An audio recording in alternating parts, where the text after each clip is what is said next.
Hello out there in podcast land. Welcome to Beer League in the Get Off My Lawn studios. And we got some music in the background from an old friend of ours that was on the show. Your boy Butter, what's up, man? Hey, Butter, we're rocking the Beer Gut song for you, buddy. We kind of wanted to hear this as an intro. There you go, Butter. So, Greg, how you been, bud? Man, I've been just busy, you know. Everybody says they're busy, but I mean, I'm super busy here playing coach. You're playing coach now. Yeah. You're playing. You're doing a soccer coach now, right? Soccer dad. Yep, coach. soccer's back in session, and we got a good team this year. I'll keep you posted on how that goes. And we're wrapping up hockey. We had the playoffs. Playoffs? Yeah, Gotta we had keep the saying playoffs, and I playoffs. got to tell you, man, it was a little bit of a heartbreaker because we were the fourth team in out of four. Okay, but we worked really in. hard. It happens. It's like the 8th seed. Coach Shaun Murray had us working on the Built for Playoffs training session. This is 18 days worth of stick handling and ladder work and shots and all kinds of stuff. There were chalk talks. There were dry lands. I mean, we really hit it hard. It was Saturday practice, Sunday practice, Tuesday, Thursday, dry land. It was a lot. But He wasn't messing around, man. Hey, listen, I was proud of Shaun. I heard all this stuff that he was doing, and I got to tell you, he wasn't messing around. He's like, you know what? We got in. We're going to show him who we are. It was great. I mean, it was, at times a challenge to get it, but they give him a book, and they're supposed to log all the work they did. So he's really training them to train. Good. Well, he's going to do that next year, he said. He said he's going to keep doing that, keep going with it. Last time I talked to him, and I love the dedication, and you know what? I love everything about it that he did this for you guys. And, Yeah, if anything, I wish we'd started a little bit earlier. Start the season with that ladder work, but it worked, and we beat the Junior Preds in the first game, and first time, right? All we year. hadn't beat them all year. We had a lot of ties. We had one loss that was not great, and then we beat them in just a thriller in the first game. So we came in pretty high on that, and then. We got into where we would be in it if we won our next game, and there was a controversial call on a goal that I don't think really went in, and the refs were talking to each other, and I'm not going to say anything about Lexington, but Yeah. I don't need to go back to Lexington anytime soon. But boy. those guys, it was a tough call, and we ended up tying the Knoxville Wild, who is pretty much the best team. Yeah. And if we had beat them, we would have been in the finals and championship. Yeah. So Built for Playoffs worked. I mean, it was a lot of fun. It was sad that it came down to a tie. Yeah, But that's right. we had a great weekend, and now we're done. It's sad, right? And you had your father-son hockey game yesterday too, Goodness gracious, that you was feeling? a lot of fun. I'm a little bit sore right? today. Pulling muscles and stuff like I hope I that. didn't tear a meniscus, but We'll get to I that went later. out there and I went hard, and then I didn't necessarily stop. Oh, boy. All the time. You mean but you're doing I was in flybys? the play. I mean, it was more up and down. But Up and down, off the. You fell down and got once back or up and twice. fell back. Yeah, but one time was unintentional. Okay, blocking But- shots. You blocking shots? Yeah. Well, trying to stop a breakaway. And you know what? I love the beer league, but I'm good. I feel like I'm retired like Yes. you. Hey, listen. Hey. It feels so much better the next day. I know you and Shaun were trying to, hey, why don't you come out here and play goalie? I'm like, nope. Well, I'm glad you didn't because we actually won. We whooped them, and Jack and a lot of the boys were talking a little bit of trash. They were very confident that the old men would not be able to keep up with their speed. And I said, well, we got the old man strength, Yeah. and so you better watch out. But we did get a ringer, so we didn't need you. We had a guy good. named Ivan from Great Britain. I was going to say, Ivan Drago. He was about that big, and Oh, that boy. guy didn't let a goal in the whole time. Was he laughing at the kids as they were trying to shoot? I on couldn't him? was hear him. laughing at It them. was sort of a British laugh, I'm assuming. Ha, ha, ha, ha. Cheerio. I don't know what exactly happened in the paint, but he did a great job. And then we switched goalies, but we whooped him, man. And the dad still got it, There you go. But I'm telling you that in the locker room afterward, everybody was, Ice bags. Get ice bags on They're you. just laughing and having fun. It's a normal thing for them. And I was like, ooh, man, I'm glad I didn't break anything. Yeah. But today at soccer practice, it was tough. Yeah, I could feel it. So I get why you're retired. I appreciate that now. Listen, listen, every day it's a new day out there. You don't want to keep going out there getting hurt. Listen.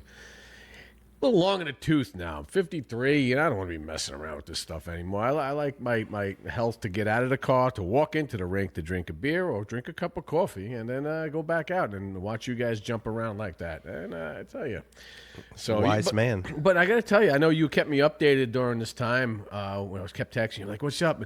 Man, you had me on the edge of my seat. I'm like, "Oh, it's tied 2-2. Come on, let's go, boys." So if you won that last game. You're in the playoffs. I know. It would have been amazing. And we could have, we tied the best team. We always play them good. And that's, tonight's guest. We're going to get our Knoxville on. We're going to get a taste of Knoxville tonight. Well, speaking of Knoxville, that's what, on our side, we had our playoffs too. Yeah, playoffs. You know what? It was a great time. Don't matter. We were 3 seed in this. First game we played, and we didn't play well. Yeah. First place, we played center ice team. Did you drive up the day of the game? Yeah, we drove up. See, we went up the night before, and I think that's crucial. Yeah, but we just didn't. So they're tired from that 3-hour drive and the time change. I mean, it's a lot. It's a lot. I get it, but we did. And we had a dog with us too. My dog was with us too. So we went up there, got checked in the hotel. Dog. It is a big dog. How much does that dog weigh?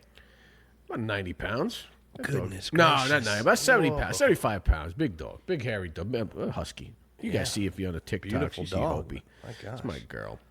But yeah, the first game we lost 6-2, and I got a phone call. Oh, the baseball coach is calling me. Oh, no. I'll text him. I said I'll call you later on the podcast, buddy. I'll call him later. Yeah, okay. I mean, coaches are always. So we're going to get back into that one. Yeah, So we're so anyway. The first game we lost. And, we didn't play well. We got center ice. This one guy, like 38,000 goals, number 90. He's a really good kid. He's about 6'2", 6'3". He scores all these goals. And then the second game, we ended up playing the first place team, the Music City Wild. I mean, not Music City Wild. What are we talking about? The Mountain, what do you call it? Rocky Mountain or Smoky Mountain Wild. The Rocky Mountain Oysters. Man, no, not those guys. And they're like the first place team. They only lost once, and we beat them. We played well. We really, really did good against them. So we bounced back. We're all pumped. So all we have to do is win the next game against the Mad Hatters, and on Sunday morning, and we did it. Well, the Mad Hatters are pretty tough, they're right? Big. That's a big program. Yeah, big program. They were good, and then they beat us, and then that was it. And then we had the consolation game, and we played the team we played first, and we ended up tying. It was all right. Good game, though, but it was a big thing here, what happened. We have a video of it, but I'm not going to show it yet on this, but my son finally scored a goal. Oh. 2.5 years of drought. Get the monkey off his back. He scored. And, there you go. Hit the horns going. Come on, man. Everyone went wild, and it also was the same time, literally maybe about 5-10 minutes before, USA wins the gold medal game. Oh, it's a really big Sunday. It was huge day. So happy. You know what? And we ended up tying, but who cares? He's got a gold, and we won a gold medal. He tied. It's the tying. Silver shines just as bright. A tie can be just as good for some people. I was in pumped. Canada. I was pumped. But we're going to look on a downside here on this one. So unfortunately, my son had an injury. He's got an injury here. It's setting him back for a little bit here. He's got his elbow injury. So the other day he playing baseball. He felt a little twinge in his elbow, and he was hitting. And then next thing you know, next day he's pitching. And he looked good. He looked really good pitching. And then the next day he goes, "Dad, I can't straighten out my arm, his right arm." I'm like, "Oh, no." So I'm like, "Yeah, just rest it up." We went to TOA, the area over here, Tennessee. Orthopedic Alliance. I know them well. Yeah. It's a great outfit. They were excellent. The doctor was good. He took X-rays, and his growth plates are good, so that's a good sign. Mm-hmm. Did some stretches and movements, and he goes, "All right, well, we're good." He's not a tear in the UCL, which is excellent, thank God. He goes, he's just got a strained MCL in his elbow. tennis elbow or golfer's I elbow? guess so. Was it Something to that. pitcher's elbow. Pitcher's elbow. But he was pitching, and he also played catcher, too, and he was throwing a little bit. Well, we're going to shut him down. Had to shut him down. Does that mean no video games either? Exactly. I tried telling him. I said, dude, you can't be messing around video because you're doing your wrists and everything. So his forearms are kind of weak. So and what it is it's hockey too. He's shooting with his wrist, and I said we got to shut you down too because the doctor says absolutely no stick handling and no shooting. So we have one more hockey tournament in 2 weeks. So I text the coach. I said, hey man, we're done. We got to shut it down here. But my son went wild. He's like, no, I want to play. I sound like Tommy. I want to play hockey. That's he sound like Tommy. But I said, listen, buddy, we're done here. We're going to shut you down here. We'll see you in a week and see how it feels, and we can go from there. But so I was the phone call just now was the varsity baseball coach. I'm the JV coach now of the team. So we just at practice. But again, my son is just a feeder, help me feeding the balls to the machine now. So that's what he's doing now for this time frame.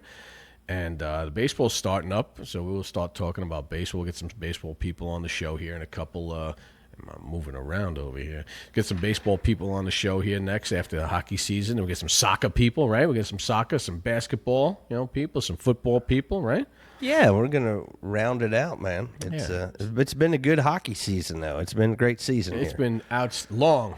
Yeah, that's the thing long. about hockey season is when it's over, you're like, thank God. And then you realize that you've signed up for middle school hockey, and you're like, oh, no. You did that. That's no way, man. I can't Hey, man, we've got it. We're on a quest. You got two great coaches, though.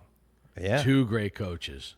Big Dana and Bruce, you guys got some really, really, really good coaches. And I've got to figure out about Centennial and Independence high school programs because, again, people were getting BGA up here. I need you to get your kids enrolled here. Email Ken Moore, right? Yeah. Ken Moore, everyone for a hockey rink and a baseball. I've got a lot of rods in the fire here that this podcast is trying to effectuate, but yeah, come on down. BGA is a great school, but that's why we're doing the middle school. We want to see what's going on. And again, we play our cards right. We might be able to get a high school tryout here, and we'll be on the same team. That would be cool. I think that we could probably get a GoFundMe to help with that. We should get a GoFundMe. Pay for all this equipment. Oh, that's terrible. We don't want to GoFundMe. I don't like that. But we have 2 weeks off before middle school hockey, and it's going to be glorious. Good. Yeah, no, you're going to have a fun time. You got great coaches. They're fun.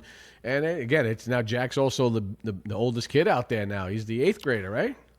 He's 8th grader? No, he's 7th Oh, so he's got grader. one more year after this. Okay, So that's why we got 1 year to get this down. And, talking to you, Kiera, she was saying that she may go out for the Outlaws. We'll figure out about the Outlaws, too. We might have to get an Outlaw coach on here. Okay, that'd be cool. But, it's almost time for high school hockey. Yeah, well, I it's weird, too, because, we're sitting here, and, we were in Knoxville last weekend. You were in Lexington, and it was Sunday morning? Yeah, Sunday morning. And you get to the rink early. I gotta go to the bathroom, right? I gotta go. So I'm walking around the rink, and I know in the Knoxville rink there's a back bathroom, right? A back bathroom. You always know the secret bathrooms, man. I got coffee in me. We're ready to go. I gotta go to the bathroom, and I'm walking around. The door's locked, and I hear this guy go, "Can I help you?" And this guy, big goatee mustache. And I'm like, I'm just looking for the bathroom. I know there's a bathroom on the back side over here where no one goes. It's always a secret bay. You got to find yourself a good bathroom when you're in these rinks. Like to mark your territory. Exactly. Got to do it. So he's like, he goes, it's locked. And so I'm talking to the guy a little bit, and he's an extremely interesting man. His name is Peter Tufts. We're going to be calling him up shortly. And I got to tell you, I could listen to this guy for a long time. He sounds extremely knowledgeable about a lot of stuff here. We'll probably end up calling him in about 5, 3, 2, 1 minutes or whatever, and just touch base with him and introduce him to on the podcast, because I said this guy has got a lot of knowledge. Especially, he moved down here, moved to Knoxville from New Hampshire. Oh, so he's a big hockey guy. So. Well, real quick, speaking of high school hockey, G Nash is finishing up here, and we're hoping that we could get out there. And I did live stream a game. Oh, you did from Lexington. Yeah, to get that going. It's kind of a lot of work, to be honest with you. But I needed a color commentator. The second period was more just, hey, it's just listen to the game. But the first period, I definitely did some play-by-play. But I need my partner in crime here. So we need to get out and do one of these GNASH games. But let's see. We got Franklin and NBA is still coming up. But they're coming down the home stretch. We're going to have a champ here soon. Who's in the lead, right? Who's left? Who's left? So that's Nolensville is at the top of the heap now. And so whoever wins between Franklin and NBA plays the Nolensville. And, of course, the way this works is, let's say Franklin won and then they beat Nolensville, they have a game 2. Oh, okay. So they went to the losers bracket. Yes, but you can come back. You can rise like a phoenix. Okay.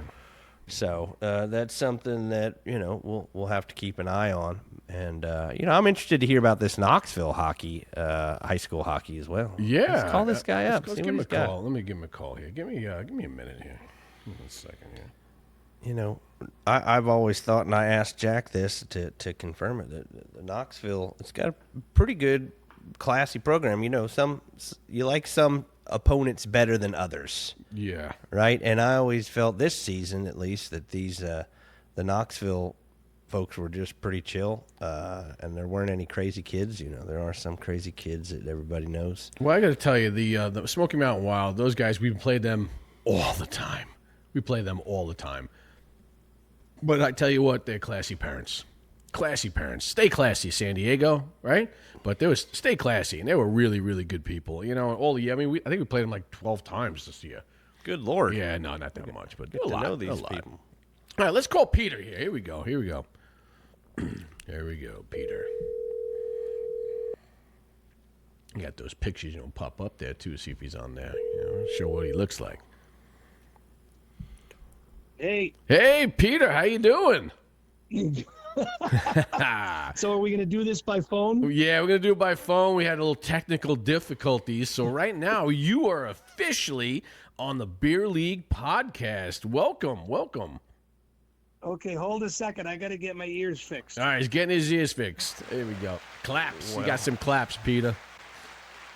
I mean, it's always good to have somebody, even if they're on the phone. Yeah. From a different market here. We've talked to Dallas, and we'll get. We're gonna go to some Vegas. We're gonna get some Vegas going. I want to talk Vegas. Vegas hockey, but right now we're saying hey to all our friends in Knoxville. Go Vols! Go Vols! Of course you had to say that. Of course, that's what Knoxville's all about. It's the only thing it's about there. No, there's other things. It's beautiful. I went to Tennessee twice. Has the saltwater taffy there? Is it pretty good?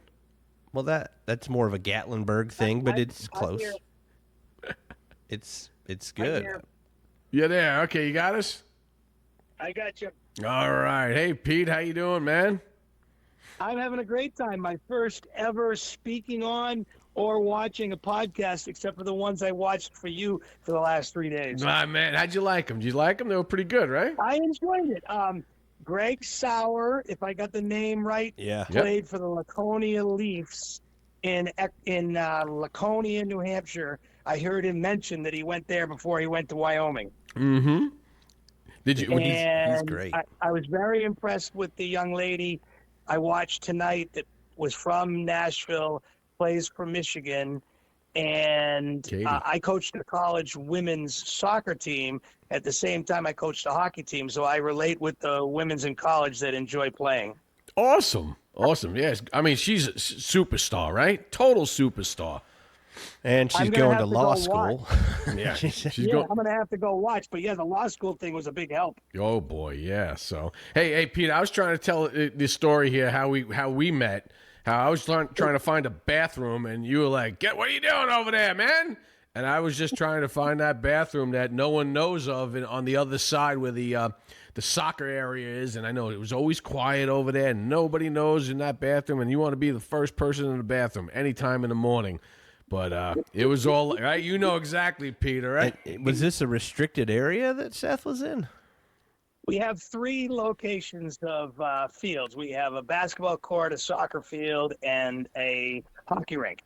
So whenever we can, as a employee of the rink, while I was driving the Zamboni and cleaning up at this point, if I keep half of it locked, I don't have to clean the other half. And plus all those damn kids were running around everywhere over there. You're like, get them out of here. No one watches these kids. Nobody watches those kids. Yeah. The bane of my existence is a teenage boy. Yeah. Well, Peter, listen, I know we were talking a little bit of information. You know, it was kind of cool. We were talking about the rink a little bit. But I want to first start off with you. You told me you were from New Hampshire and moved down to Knoxville about a year and a half ago. I'm going to rewind a little bit and say, hey, what has your career been up in New Hampshire to get you officially to Knoxville in nowadays? So can you let us know about your background? You're very interesting about what you told me about your son was a referee up there. You played a lot of hockey, beer league hockey. You know a lot of people up there. Can you just give me some of your background from where you started, how you got there, and then where you ended up right now? Well, the cool part, I married the right woman, and that's why I'm down here. But nice. Other than that, the hockey is that I also enjoyed today listening to you talk about the U16 coach that played hockey in Wyoming. Okay. And I grew up in Exeter, New Hampshire. My dad started the youth hockey program. My brother was the high school coach for 43 years. My son now runs the program. So at Tufts has been running the program in Exeter since 1960. Whoa. Wow. And is that Tufts College? Cool. Is that Tufts College? No. That's my last name. Yeah, I know. But it's at Phillips Exeter Academy and the rinks at Exeter. So our town of Exeter, New Hampshire has 12,000 people approximately, and it has 4 hockey rinks, 2 double sets of rinks. Wow. They probably got more per capita than us down here. It's pretty neat. But I played youth hockey in the small town of Exeter. I was lucky enough to skate on the river, so we skated. I played for the high school. I took a year at Phillips Exeter Academy as the PG. I have the honor of being rejected at Phillips Exeter 4 times, even though I got to go as a PG. So I was able to teach to kids at prep school that persistence pays off. Wow. But then I played soccer at UNH. Mm-hmm. And because it was only 12 miles away, and then my sophomore year at UNH playing soccer, and then I talked to my parents into letting me go to Billings, Montana to play in the Southwest Hockey League, and they allowed me to go after all of that, and I took a year off and played hockey, and it was awesome. It was everything. How is that the Southwest in Billings, Montana?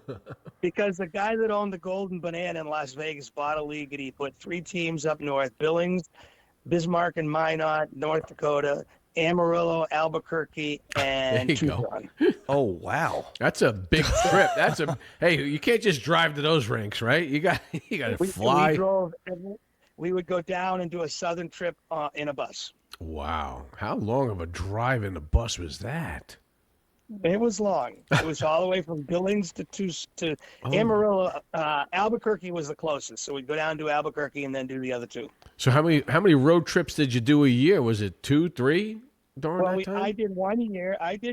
And it was 50% of our games. I know, that's crazy. So you went down a lot. Wow. Yep, but it was that era where people were playing and all that stuff, and there were no real rules. Everybody cheated. We did what we could, and we beat each other up. And I learned. For me, it was a small town in New Hampshire.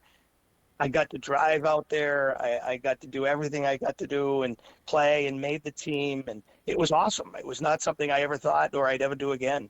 And It was the coolest thing my parents ever let me do. So any chance a kid gets to grow up, and I heard it several times listening to you guys, is all the experiences that you get that you don't have protected at home. Mm-hmm. And how old were you at this time? 19. Wow. There you go. He's bringing up some pictures of you right there. He's got a picture of you and your daughter-in-law and your son, right? Your son and your daughter-in-law.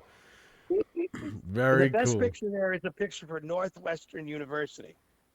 Okay. Oh yeah, the old school one. Yeah, we'll put that one up there in a little bit, but we got this first one here. That is did people mention to talk about how awesome your mustache is? That is a terrific. I'm substitute teaching in high school right now, and the kids just love it. Oh, I loved it. When you took out that Zamboni, I go, that guy's got the best mustache. It was awesome. It used to be because I hid all the broken teeth because, back then we didn't have the helmets or anything. So yeah, and the wood sticks, none of these flexes. You had zero flex then, huh? Hey, broken teeth are in right now. Look at Jack Hughes, man. I know. It's but iconic. The impressive part was he kept playing and he scored the goal with them. Yeah, that's old school right there. That is old school old right school, there. Can you imagine leaving an Olympic final game with broken teeth? No, you just play. You just play. That's it. You didn't break a limb, right? So keep getting out there. I got to tell you that we expect during that time frame that we were in Knoxville, we had the best experience because USA won the gold when we were there. We were on the ice, the boys. It was awesome. I've enjoyed watching YouTube and different things where there was a Pee Wee hockey team in New Jersey or somewhere, and they're about to take a face-off. And then all of a sudden, they all just start jumping up and down on the ice, and they forgot all about the face-off because USA won the gold medal, and they just heard it over the radio or something. Now, awesome. We were watching the end of the third period, and the coach was like, "Hey, we got to go get ready. We got a game." And they're, "Oh no!" Everybody's in the lobby at the rink, and they're like, "Oh, we got to go." And so we keep watching overtime, and then we're watching it while the game starts. Mm-hmm. We got a guy skate around with the American flag. Everybody's getting revved up, and all of a sudden, we win. And I kept watching. So I had a little delay on my iPad watching it, and somebody, "Oh, we won!" But I kept watching because I just wanted to see the faces. Yeah. Of the Canadians. I wanted to see the things that happened after that. To me, that was way better than the goal. The goal was amazing, but just to see the broken hearts. But there was a kid from our team that walked out, and sometimes, kids have to go to the bathroom. And they'll in the middle of a shift, and they'll just leave, and then he comes back. And he comes back, and he was like, what happened? And we're like, yeah, USA won. And he was like, oh, he's the one Canadian kid on the team. Oh, no. Oh, no. We told him, go tell the rest of the team that USA won. I don't know if he told him or not. He might have waited. But somebody put up on a sign, USA wins to the glass. And the kids were like, yeah. But it was a special, special morning. 46 years, guys. 46 years. To the day. How many of us on this phone call watched that 1980 game? I did because it was a tape delay. That's why I remember that. See, Greg, I'm a little bit older than Greg, and you're a little bit older than me, but I remember. I just missed it. Yeah, you did, gentlemen. I have something I have to tell you. Okay. And lived in Exeter. There's Bobby Orr built 100 rinks in Massachusetts, so there's all kinds of hockey in Massachusetts. So, in 1979. There was an offer to open tryout for the 1980 Olympic team. So they advertised in Massachusetts. I drove to Massachusetts, and I actually made the first cut. I was invited back for the second day, and that's my claim to fame. Oh, so you were playing against McClanahan then, right over there? In Ruzioni. Was he there at the time? I played against Ruzioni when I was 40, but I didn't play against him then. And I don't think those guys were at my open tryout. Oh boy, yeah, I think they already got their golden ticket. But I've been able to say now for 50 years that I actually tried out for that team and made the first cut. That is pretty cool. Hey, you know what I always wanted to do is I know, and it's getting really close to not doing it anymore. But Lake Placid does a fantasy camp with the 80 Olympics team. A friend of mine did it in New York. He said it was the greatest experience. What do you mean a fantasy camp? Like the 80 Olympic team does a fantasy camp. Oh, the whole team gets back together? Not really the whole team, but a lot of them. Just some of them. Yeah, a lot of them. He says it's the best $7,000 that he's paid. Now it's got to be like $10,000 now, just for a weekend. A weekend. For a weekend? Yeah, it's a weekend. It's like a 4-day thing, right? Right? You know about that thing, Pete? I have not heard of that one, but we're not. Whenever we were in New Hampshire, we were about 6 hours from Lake Placid. So we did the trip to play hockey, and my son did the trip to play hockey. But no, I hadn't heard of the fantasy game. Oh, it's great. It's great. Like I had a buddy of mine was telling me that, they would go practice and go skating and come back, and the 80 Olympic guys would put gifts in their room. Like one guy had a goalie stick signed by Jim Craig. like the guy was a goalie, and he was like, "Dude, this is insane." Another guy would have, and they would just, you go out after and you go out for pops, and they're just chirping you too, like, hey, what's up, you Civ? What are you doing? You're like, what? And Ruzione's like, dude, where's your glove hand there, Swiss cheese? They're making fun of the guy.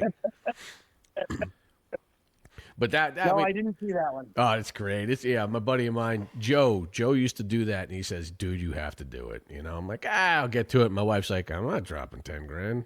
Screw you. Yeah. So I want to get back to this Montana thing, because that sounds like a really fun way to be 19, and just driving around and doing a big tour. I mean, surely you guys were not getting into any trouble when you were out there on these road trips. I mean, there wasn't anything weird or wild that happened. You were studying. I did get to drive the. I chose not to go to school. Meaning, it's just like we all talk about. It was offered to us. I chose not to do it because I knew I was going back to go to UNH. But we certainly got in some trouble. There are certain rental cabins that we used at Yellowstone that we weren't supposed to, or all those state parks out there. So there was things. And I did get to drive the bus one night because I was the only sober one on one of the late night trips. And there were certain things. And then I have this picture of the heat breaking down on our way to Minot, North Dakota. And if you told me that 15 or 20 of the toughest guys that ever played hockey with would be all huddled in the same seats, hugging each other for warmth, I wouldn't have believed you. Oh, that's great. I can tell you, I would love to listen to a lot of your stories, and I think that's why I was like, you are very interesting, Peter, and I'm like, I'd love to get you on. Hey, so you're being up there in New Hampshire. I'm sure you've seen a lot of hockey players come through there. Who's some of the famous hockey players that you've played with or played against, and who in your area there? Well, we live 50 miles from Boston Garden. Okay. So we're not in Massachusetts. So a lot of the guys live north of Boston in the suburbs of Massachusetts, or they live in New Hampshire. Mm-hmm. So one of the greatest stories is Rick Middleton lived up there, and his son played in my co-ed league. And his son wasn't a great player or anything like that. So he's playing, and I was helping him out to make him a little better. And he said, guys, we're not going to have enough players on Sunday night. Do you mind if my dad plays? Rick Middleton. They had no idea who he was. He never said who he was or anything. And he looked at me, and I I lost it. I just burst out just laughing. We have a theory of things we've seen from being around the area where some guys make it. The players that make it, they don't always push their kids because they know the price they paid to make it. Mm-hmm. But the guys that don't quite make it, the ones that almost make it, they're sometimes ruthless with their kids. Yeah, you know what? That's a great statement. Can you say that one more time? Audience needs to hear that one. I think this could be a TikTok. Could you say that one more time on us, Peter? I love that line. The players that make it as pros, the stars, they allow their kids to choose and do what they want. They don't push them as hard because they know the price they paid to achieve where they've gotten. And there's other things that their kids can do. The players that don't quite make it, the ones that are almost there, we find can be insane in their treatment of their children, trying to push them to achieve something that they didn't make. Well, that's like the old school Tiger Woods, right? I mean, his dad was just pushing and pushing and pushing him. And, that was the 90s, right? Like that was the beginning of people saying you're living through your kid. You know, you're living vicariously through your kid. Yes. Imagine now, and though. We just noticed that Rick Middleton didn't push his kid. They all live there. Kenny Linsman's the biggest surfer that I've ever met. Kenny the Rat. And you guys, a lot of these guys out there don't know Kenny. He's the real Marchand, right? Hey, he's got 3 Stanley Cups with 3 different teams. Yep. I want to say he's with Boston. He's got Edmonton, and who was the other one? Was it the Rangers? No, he wasn't on the Rangers. I don't know who. Okay, I forgot where the Kenny the Rat. I forgot where the other one was. Was it Philly? Maybe Flyers. Maybe it was Philly, but he played in our rink with a Bruins old timers game. Oh wow! So in the first half, he played for the Bruins, And the second half, he went over to play for the Surfers, who were raising money, and he played with his son and his daughter against the Old Timers. Oh, wow. So it was fun to be in the area, and there was lots of those guys around. Even more fun in our area was where the Bauer International headquarters is for Bauer hockey. Oh, yeah. So the rink I ran in Exeter, we would close down for a week, and Bauer would bring in all their guys for filming and commercials. We'd have to shut off the live barn. We'd have to shut everything off so CCM couldn't tap in and watch what their new product was going to be. And it was a blast. Wow. Like I tell you, we I tell you, I can listen to you forever, Peter. I tell you, you had some good stories, and I said, there's no doubt we got to get you on the podcast, because I'm sure this is just scratching the surface with you. And we got some time, and I can't wait to hear more about stuff like this, And it's my son told me, he said, one of the things I have to remember, he said, Dad, there's 2 points, but one of the most important ones is, remember, whatever you say is out there forever. Mm-hmm. It is true. So I have to be careful. Yeah, and if you say, and we if you don't like it, you go, I don't want to talk about it, Seth and Greg. I don't want to talk about it. And we'll just go on to the next, But we love listening to those old school stories about, So how long were you at that rink in Exeter? Well, my career totally is went to UNH, played hockey, went back to UNH, started coaching college women's soccer at New Hampshire College before I graduated from UNH. And then I got a job at New Hampshire College as women's varsity soccer coach and men's varsity hockey coach, and then ran the rink. We had an outdoor rink, no roof. Oh. And there aren't many of those around, so I'm one of the still alive people that drove a Zamboni on an outdoor rink. There aren't many people left that can say that. No.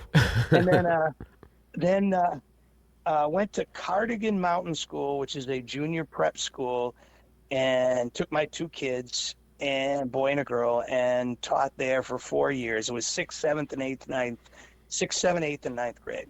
And it was for the kids that wanted to go to prep school in New England, that little extra thing. Mm-hmm. And then back to Exeter to run the pro shop, and then got to be scheduler. They gave me lots of different titles, but I ran everything. Men's league, learned to play, everything for 15 years at the rinks at Exeter in my hometown. So my son and daughter got to go to high school. My son got to play hockey and soccer for my brother, and it was awesome. Nice. Hey, wait a minute, I got to tell you one more thing. The reason I married the right woman is it's really terrible that we were so excited to be able to retire, come down and take care of her dad, and in Tennessee where he was living. And it's, awful that we're on the lake and it's all that stuff, Yeah, I can imagine what you sold your house for up there, and what you're buying down there in Knoxville.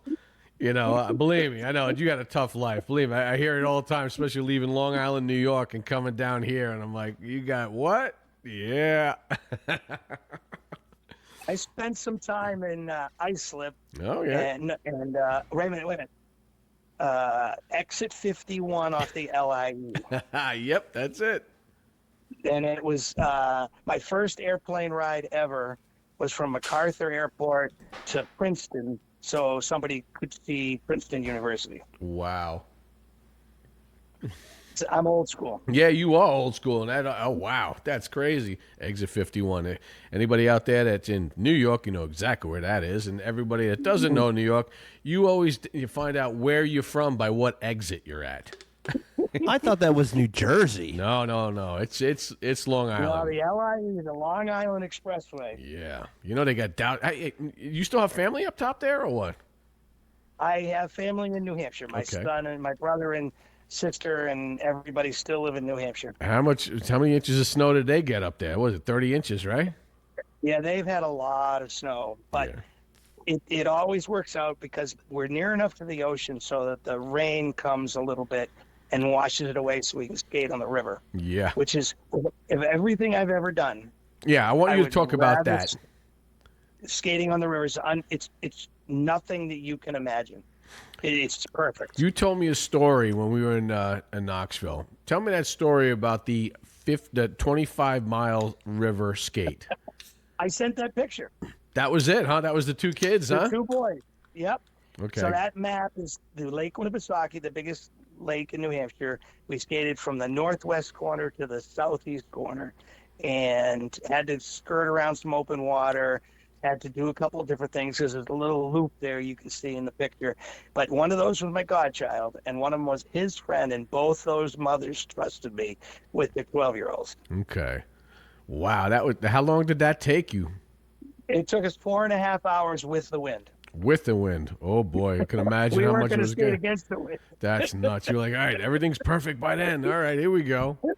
That was crazy when you told me that story. I was like, what? Oh, my God, 25 miles? Oh, my gosh. Yeah. And it isn't often that the ice is skatable all the way because it's so big that different sections are frozen or whatever.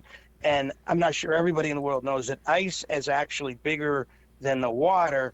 So the ice comes up on the shore or it cracks. And so you can't always skate because it got too big. You told me a story. You skate with your stick out. So if you fell through, you catch yourself with the stick, right? Is that true during that time? That's true. That's true. But you always skate with a stick. You're always ready to use it. And one of the differences, if you fall into a pond, you'll probably come up in the same place. Mm-hmm. But if you fall into a river, there's a problem because the water's moving. Oh, boy. Yeah, so you're not going to get back, that's for sure. So we have to put this on the air. Please don't skate when you're not supposed to. Please call a town to see if everything's safe. Or bring a drill. Remember, bring a drill to see how thick the ice is. The invention of a cordless drill allows you to drill into the ice to see actually how thick it is. It's no longer hitting it with your stick or listening for the sounds, because the sounds are incredible. The cracking is normal. The creaking, the whole bit. It's very awkward for someone that hasn't done it. He's got the picture up right now of you with the map. So there's a circle, though. At one point, you do a loop. Well, I said that. We had to go around it's called a pressure ridge. So the ice buckled at that point, and it's like an iceberg thing where it pops up. So we had to go around because it was not navigable, if that's the right word. And then we went up between some of the islands. So it took some intelligence not to fall in. And how many people were doing this skate?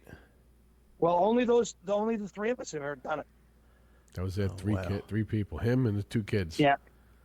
We do play in the New England pond hockey tournament. So the weekend before, one of the guys that was in the helicopter told me that the whole ice was frozen. The pond hockey tournament happens at the top of the thing in Meredith Bay. And there's a picture there, I think, also. Yeah, you sent that to winning. Yeah, and that was on the weekend before. So I had tested the waters. I had looked around. I actually did some planning before I did it. And the bummer was that Bruce Crowder, who played for the Bruins and coached Northeastern University in Boston, his son does the New England Pond Hockey Tournament. And we thought we had them and their crew to go with us on this skate because it was only 4 days after they had done it, but too many things got in the way. Wow. That's incredible. That's crazy. That would be something you would want to live stream, man. I think if somebody tried to recreate that, it's like...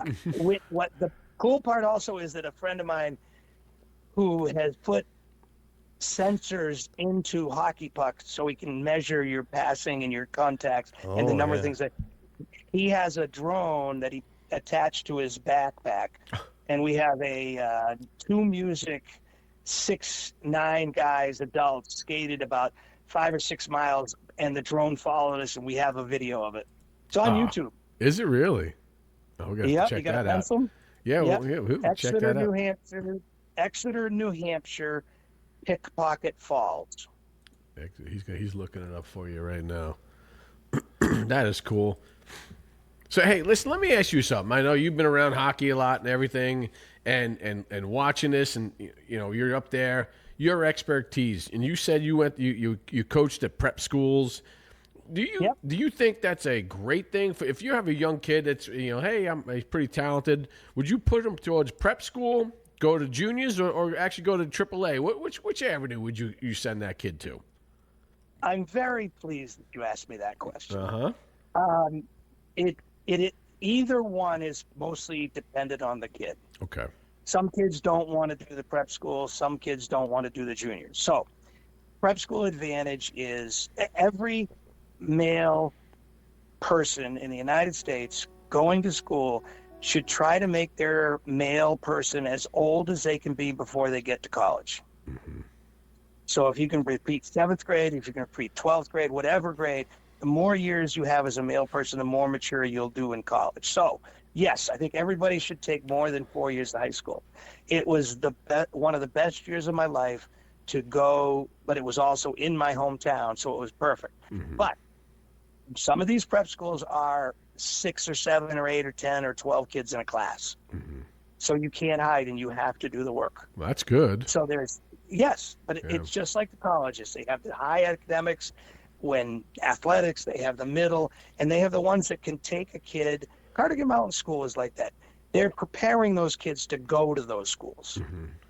So the prep schools are niche schools, if that's a combination of words, where you can find the one that's best to get your child where you want them to be before they go to college. Okay. Well, how much are those running nowadays?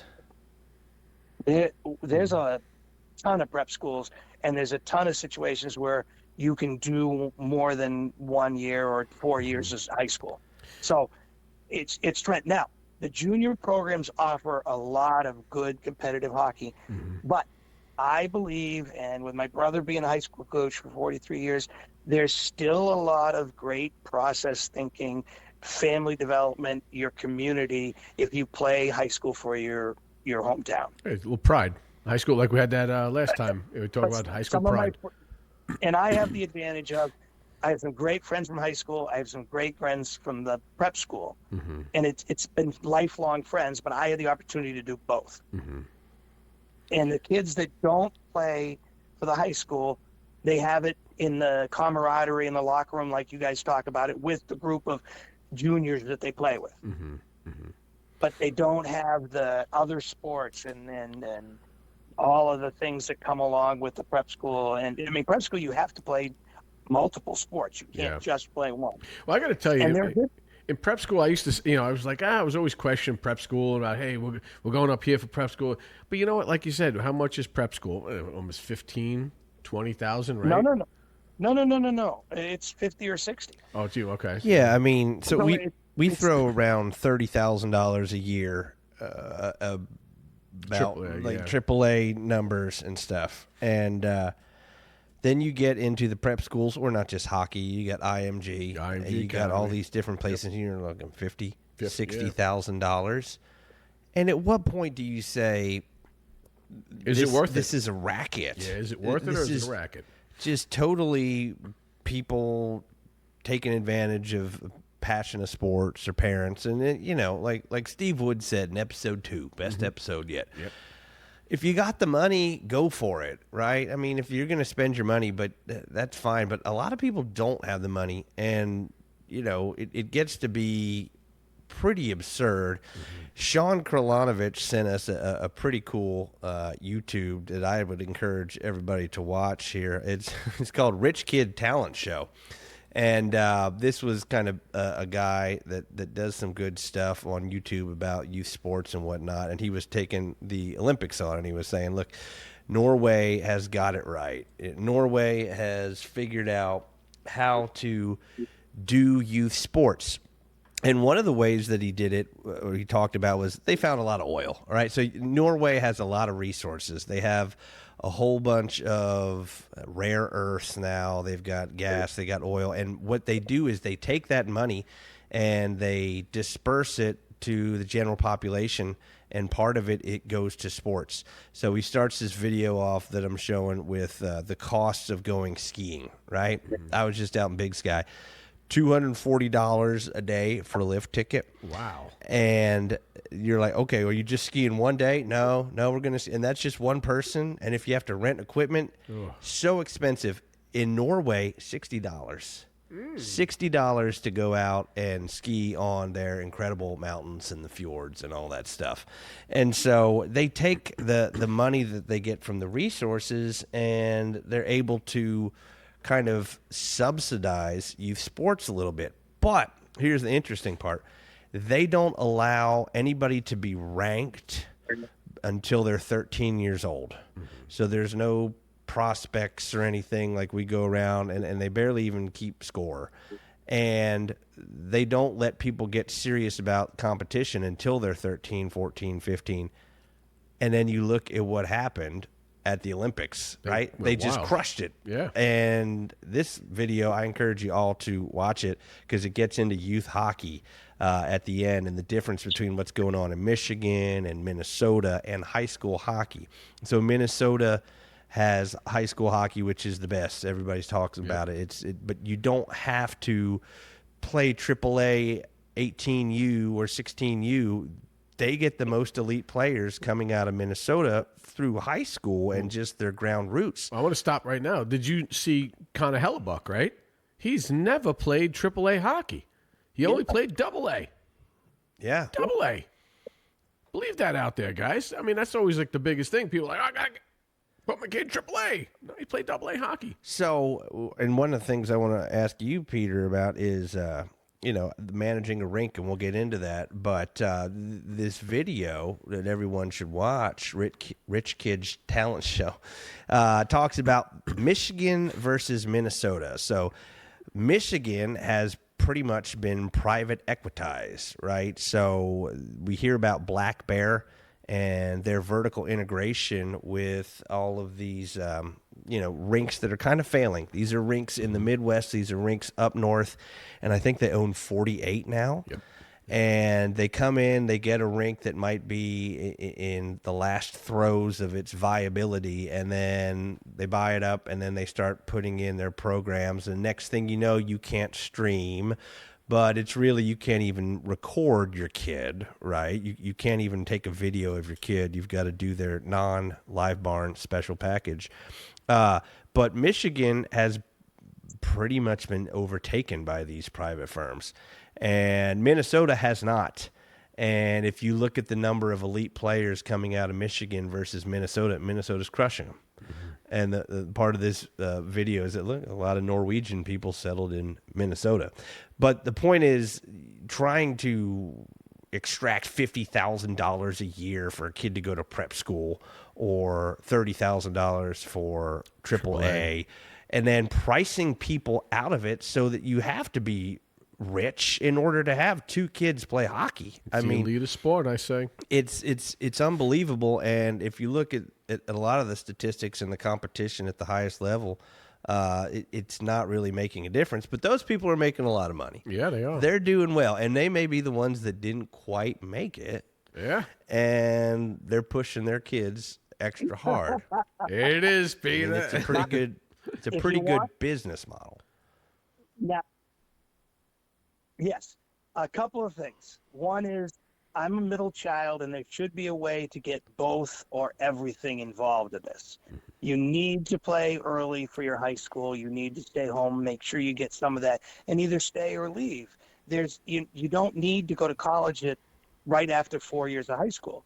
You can do a prep school, you can do the juniors, but you can do them after you've experienced some of the stuff in your hometown. So I am a proponent of a combination of all of the above. So you think JUCO schools are like, if someone's playing football or baseball or basketball, JUCO school helps out a lot too, then? Is that what you're saying, to go before you go to college? There's no question, because some kids couldn't go away and survive. Mm-hmm. So there is a place for the JUCO. There's a place for everybody. It's the United States of America. We have so many choices. Okay, so, we're in Knoxville. We're talking about Joey Aguilar. Now we're on to JUCOs, right? Mm-hmm. So if your theory is give them the extra year, do whatever you can, these JUCO schools may find themselves in an interesting position. The gap year could be a very lucrative type institution. So you're not even, now you're 19 years old. You're not riding around Michigan in the Southwest. You're in some sports academy. Well, I told you I have a good friend of mine. His son was a top basketball player here in Nashville. Was wanting to go to a D1 school. He's got some, had offers to go to some low-end D1 schools or D3 and some D2. And he's like, you know what? I'm going to a gap year basketball school up there in Connecticut. I don't know the name of the school. I totally forgot the name of it. But his kid was one of the top 50 basketball players here in the state of Tennessee.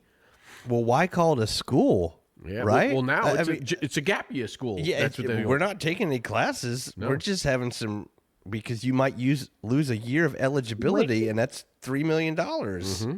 So it's not even school.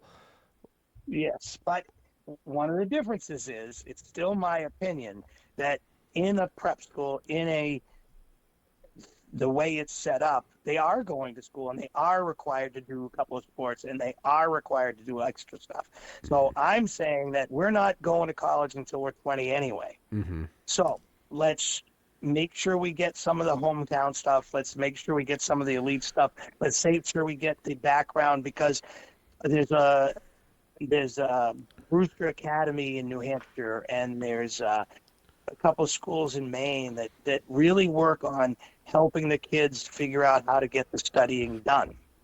Well, I agree with you. So, I think nowadays kids are still immature after high school. I mean, I know some people that I've heard that their kids just couldn't go to college.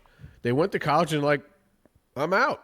Maturity level, it didn't happen. So I agree with you on that. I think JUCO schools are great for this whole thing to stay home. Hey, maybe mature a little bit more and start giving a little bit more of responsibility to these kids. And then all of a sudden, hey, now you can go ahead and go to school. Now you can go away to go to school because you're a little bit more mature, especially boys.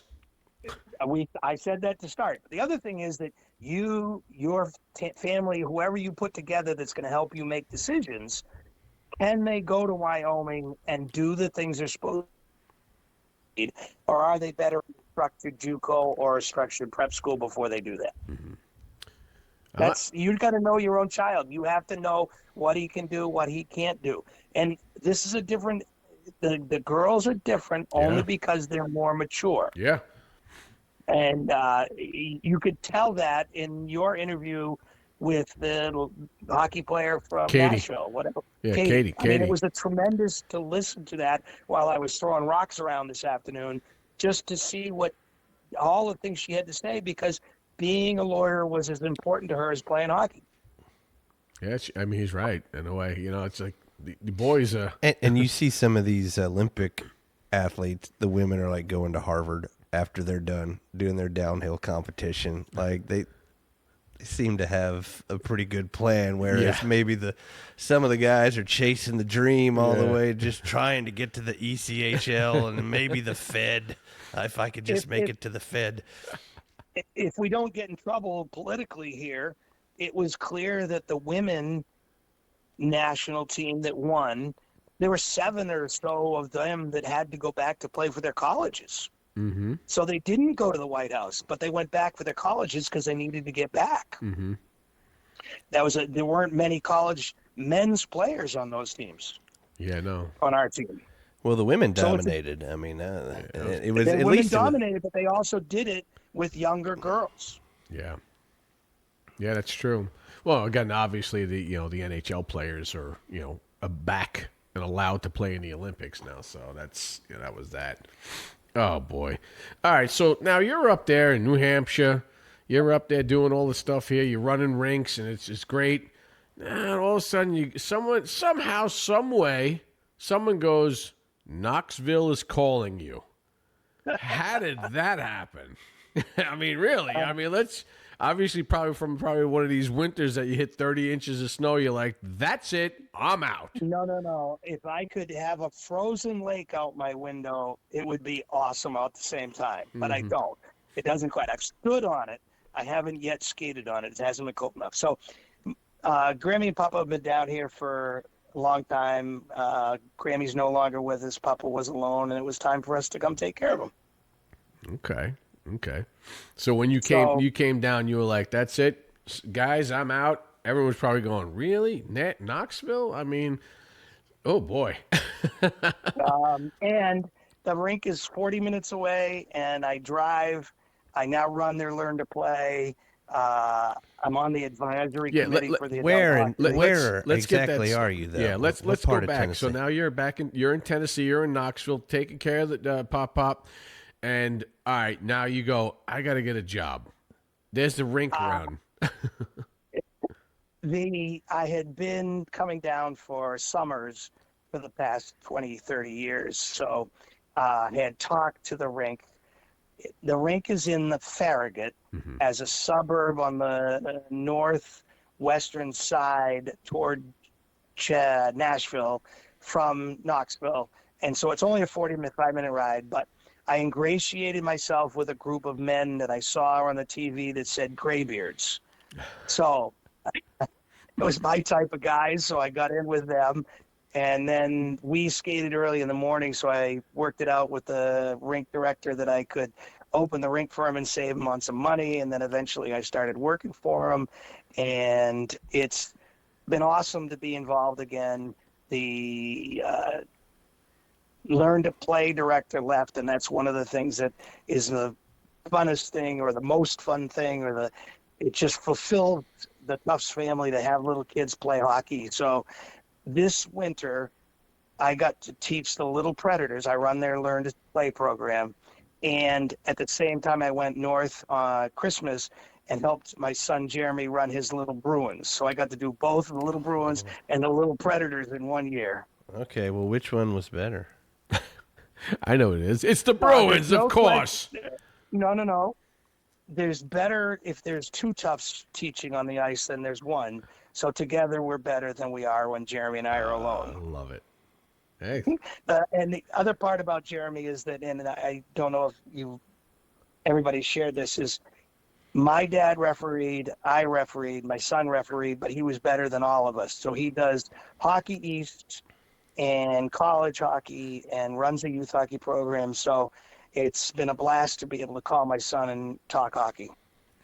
So how much involvement do you have with the Nashville Predators if they're kind of helping with your grassroots? We know that they love grassroots. Yeah, because we did have Shaun on the show. Yeah, my association with the program is that the coordinator of Knoxville Youth Hockey talks to them, and I just do the kids on the ice. Mm-hmm. Okay. The only person I know from the Nashville Predators is Tom Nolan, who is a New England region, I think, scout. Okay. So he and I have known each other for a long time, and his son played at Holderness in a prep school program and now plays junior somewhere. But I've been in Centennial a couple of times, played in one tournament with a bunch of old guys, and that's the closest I've been. We have not talked about the fact that we only have one rink in Knoxville, really full-time ice rink. And if that anything ever happened, it'd be a long drive for me, about 150 miles to play in Nashville. Yeah, I was going to say, there's only one rink, right? Or isn't there what about the rink? ice chalet? Now, this is the way it works. I said one rink full-time for hockey. Is that just because I remember going to, school there for a while, that was a place maybe you take a date to if you want to show off that you used to skate. The chalet has maybe down a third of the size. So we play 4-on-4 when we play there. So it's not a full-size rink. Correct. And it has chain link fence on the end, maybe glass on the end, but it has nothing on the sides. Wow. There's no glass or fence or anything on the sides. They don't have any showers. Oh, They're primarily for the figure skaters and public skating and skills and all of that stuff. They do youth hockey practice there. Yeah, so it's like a glorified lab where it's almost full size. You can do some clinics, but you can't have a game there. No. Yes. Now, the downtown rink, Knoxville's owned by the city, as I understand it. Civic Coliseum. The Ice Bears, right? And they have the ECHL team, and they have the different things, but it's limited because they have concerts and they have all those things. So, during Christmas, there's a Christmas parade and there's a Christmas show. And so you don't get regular hours there all the time. I got to say, I know D played in that rink in the Civic Center. Back when he was with the Warriors, they played a game. And he did score a goal there. I think it's probably the last time he scored there, too.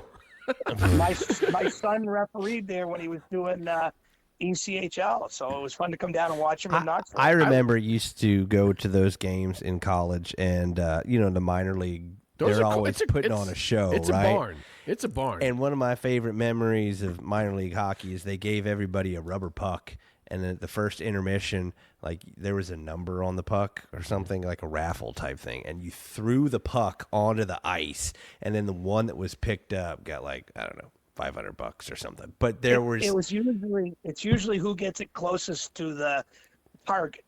Yeah, the center ice or something. There was like 4,000 pucks flying. It was awesome. It looked like a swarm of flies or something. That's why I like minor league hockey and minor league baseball. They have a lot of gimmicks and a lot of fun things for the fans. I like that. That's fun. The Ice Bears were fun. And and you guys asked me my favorite team and all that stuff. I watch more semi-professional because of Jeremy refereeing, or college when that kind of stuff. And there's so many things that the rinks do to make it work for them and for everybody, just to bring in the income. Yeah, I like it. It keeps people involved. Like Huntsville. Huntsville's got a great following. You ever go down to Huntsville for a hockey game? I took New Hampshire College Division II school, Division III ice hockey, and Huntsville, Alabama, University of Alabama to Huntsville, paid for our flights, and we came down and played a 2-game series in Huntsville with my college team. Oh, wow. See? They did it right down there. 1997 or 1998. Was that when, what do you call it, the Kurt Russell's kid was down there playing? I don't know, but it was the Von Braun Arena when I was there. Oh, it's great hockey down there. That's one of my favorite rinks. It is cool. They got that bar. And they play in the same league as the Flyers and Knoxville, don't they? Yeah. Yep. Knoxville team. Yeah. To go. Southern Youth Hockey League. It just depends on the year whether we get to go down there and play the Chargers. Right. Yeah. Right. But that's a real cool rink, and it's kind of, I call it Nashville, extreme Southern Nashville. Like, Huntsville's doing great. I like Huntsville. Sorry, Matt Welker, our friend from Matt Welker is from Huntsville, and I always make fun of him. But you know what? I got to be honest. Huntsville is up in their game. They have up their game. I can see myself living. So how did you wind up? You came down to Knoxville for the family. It's a beautiful place. The wilderness, the mountains, the lakes. It's just Smoky gorgeous. Mountains. But how did you wind up kind of taking over the rink and being the manager of the rink? Yeah. I'm not there yet. I need to do something because I probably would be bored.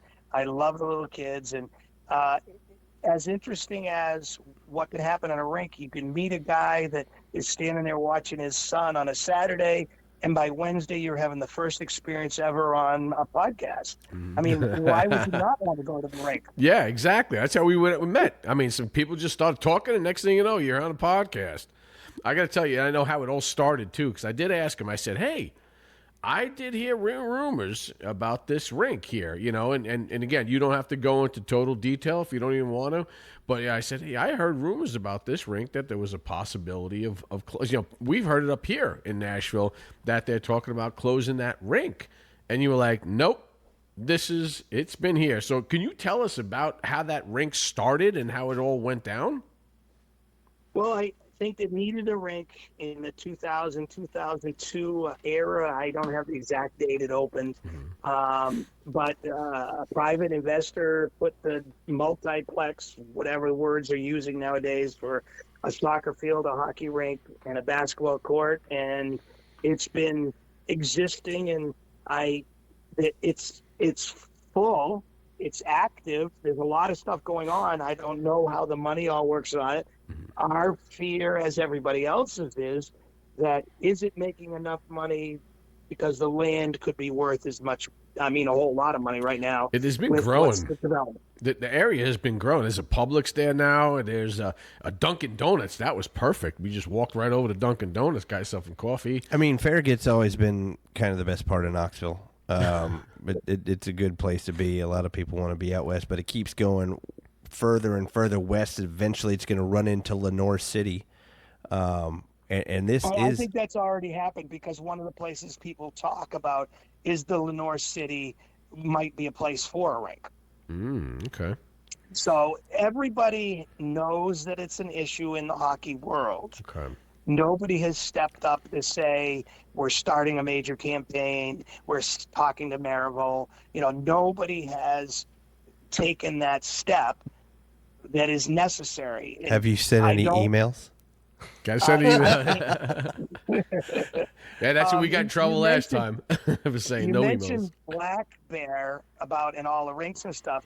The Black Bear, I think, bought the rink in my town of Exeter, New Hampshire. Yeah, so talk about that. What do you know about the rinks up in the Northeast and also the Midwest that have been having troubles financially, and what options do they have? When we're talking about what to do with kids and stuff, the rinks came up with a great idea. They can rent ice during the day to junior teams that are U16, U18 teams that they own. So the last rink I worked in New Hampshire, the New Hampshire Mountain Kings, which was the first NAHL team in New Hampshire, they, instead of teaching the kids online and playing hockey, they enrolled all of them in a Catholic school right down the road, which had a dormitory, and they rented the dorms. They put them in the schools. They saved, they put 45 to 50 kids into one of the Catholic schools that may not have had all the numbers. It helped the school. It helped the kids be in a brick and mortar school rather than online, and they got them in the rinks. Now all the rinks are selling ice during the day to their own programs, but that's the way they're making more money at a rink. They don't have any downtime during the day. It's almost like hotels, if that room is not sold, it's gone that day. Better, go ahead and get it going. Get more people in the rink to make money. If it's not occupied, you're not making money. Right. If you just rented ice at the prime time hours, you wouldn't make money at a rink. You need to maximize everything. And Black Bear has a system, and if they own, I don't think it's 40 rinks. I think it's like 100. If they own that many rinks, they've got to be doing something that makes them money. Yeah. Because one of our episodes, you said rinks do not make money. They're not, right. A lot of times rinks do not make money. It costs so much more money. Well, if they didn't make money, then private equity wouldn't buy them up. It depends how the rink is managed. It depends on the culture and the purpose, really. And I think there's a lot of passion that people pour into rinks, whether it's the lab and Katie's parents, or whether it's the barn, or whether it's the city and you have a patron that says, hey, this is important. But what we're losing is city rinks. We're losing the municipal rinks. Yeah. And I think the word that I'd look for is communities. We're missing the community rink that we used to have. That's what it's like. Just like we talked about with the high school kids, the high school boys not playing at home or going off and doing their thing. We're not going to public skate all the time at our community rink. There's not Friday night skates for the high school. There's not. Those are the things that are missing. Yeah. It's that community feeling that we used to have. And I'm so excited that we still have in our town with 4 rinks, we have a make money. Black Bear owns 2 of them, and they're a money-making elite program, and they're doing really well, pushing kids all over the place. And we have a nonprofit organization, full teams, over 300 kids in the same town. So you don't have a monopoly up there. Correct. It's a competing programs. There we go. Totally different mindsets in the same town. Is there 2 rinks in the town? There's 2 rinks, four sheets. 4 sheets. Well, how do you fight it when you've got 1 sheet in a town the size of Knoxville? Because we're curious. It's impossible. Yeah. It's impossible. The Preds try to expand. They talked about Cookeville. Yeah. And I did some research into, the number of rinks in Tennessee. There's 10 rinks, 15 sheets. We got 15 sheets in the whole state of 8 million people. And when you have a city like Nashville where the Predators are a very big deal, there's a lot of interest in it. But what about the more outskirts? Like, how do those rinks survive if they're, obviously they might charge more an hour. They might crank up the rate, but still, you might not have juniors. There's not a juniors program in Knoxville. Yeah, no. Right? You've got the Ice Bears that maybe you can sell some ice to. Now, do they both practice there? The Ice Bears and the Smoky Mountain Wild, they both practice at the cool rink? Are you talking the Ice Bears as children or the Ice Bears pro? Ice Bears youth hockey. Youth hockey. Yes. It's getting very crowded, and my men's league game tomorrow night is at 10:50 because the kids are skating till 10:40. Wow. So you have the Knoxville Ice Bears and the Smoky Mountain team. So there's two teams competing over the same ice. Yep. Wow. And that's why they're practicing at the chalet for hockey, because they can't get in here. Is the Ice Bears team, is that like an elite travel team or? No, the Ice Bears, Knoxville, I think to me, Smoky Mountain won your division. Smoky Mountain won our division. There's some really, the goalie on the 12U AA team is the best goal. I'm going to say it right now. The kid, and listen, Peter, you put this out there, this 12-year-old goalie is hands down the best goalie in Tennessee. I won't say that in Tennessee, but he's really, really, actually, for the age group of 12U, hands down, this kid is the best. I've been very impressed, and the competing programs are not, one is big and one is not big yet. Mm-hmm. One is profit, and one, they're trying to do it in a profit situation, and the Smoky Mountain's doing it in a non-profit organization. And also, too, I don't know if you know this, one of the coaches on Smoky Mountain at the 12U level has a rink in his backyard. You know that, right? You heard about that guy. Yes. Yeah, he and his son is probably the best player on that team. He's number 72. He's really, really, really good, and he's the best player on that team. And what I'm hearing too now, since all this stuff is happening over there in Knoxville, there's talk of the birth years of 2013. Some of the kids are making their way into Nashville saying, hey, we want to play with this organization. We want to play with that organization because they know there's stability there, or it's a better hockey program for them. But as a parent, how the hell do you drive 3 hours or 2.5 hours each way to put your kid in this program? I don't know. I find that nuts. Well, talk to us about the Wild program. Are you involved in it anyway? Or yes, I run some of the younger programs. I run the Learn to Play, and I also coach mites every week, and some of the smaller squirts. And I wanted to start there so that, I will give you as a Learn to Play hockey coach, I do not have to build the best 6-year-old hockey player that ever lived. I have to build the 6-year-old hockey player that wants to come back to the rink. Mm-hmm. If I've got him hooked on hockey and he's having fun, then they're going to develop and they're going to learn all the things that I put them into, the funniest little things that they've ever seen. I believe that we have not overcommitted to individual skills, but we concentrate a little bit too much on individual skills, and we've missed some of the understanding of the game and just playing for the pure joy of the game and seeing it. I heard you guys talking about watching hockey on one of your podcasts, and it's very hard on TV to watch the guy that's off the puck. What's he doing? Mm-hmm. I've taken men's hockey players from Tennessee that don't have the same experiences I have. I've taken them to a game, and I've said, look at the guy that doesn't have the puck and what he's doing. And those are the things you got to understand. Mm-hmm. I'd love to say Wayne Gretzky knew where you were going before you did. Oh, yeah. Oh, yeah.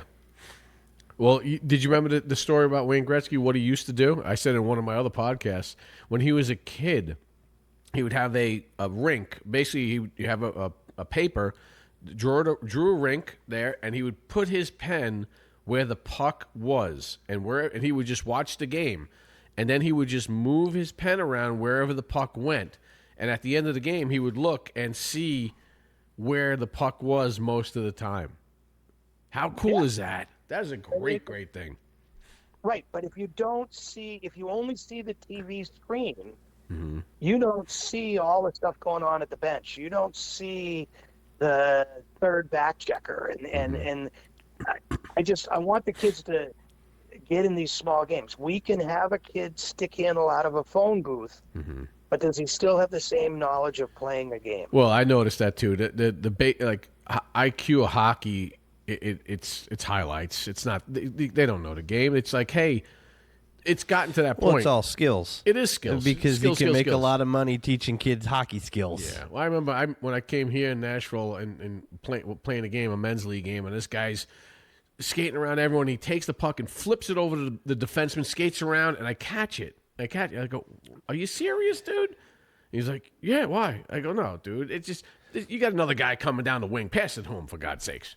It's an industry. So but I love coaching the Wild, and the Tim Sinizak, who's in charge, has been tremendous with getting me in there, and we do a lot of stuff together.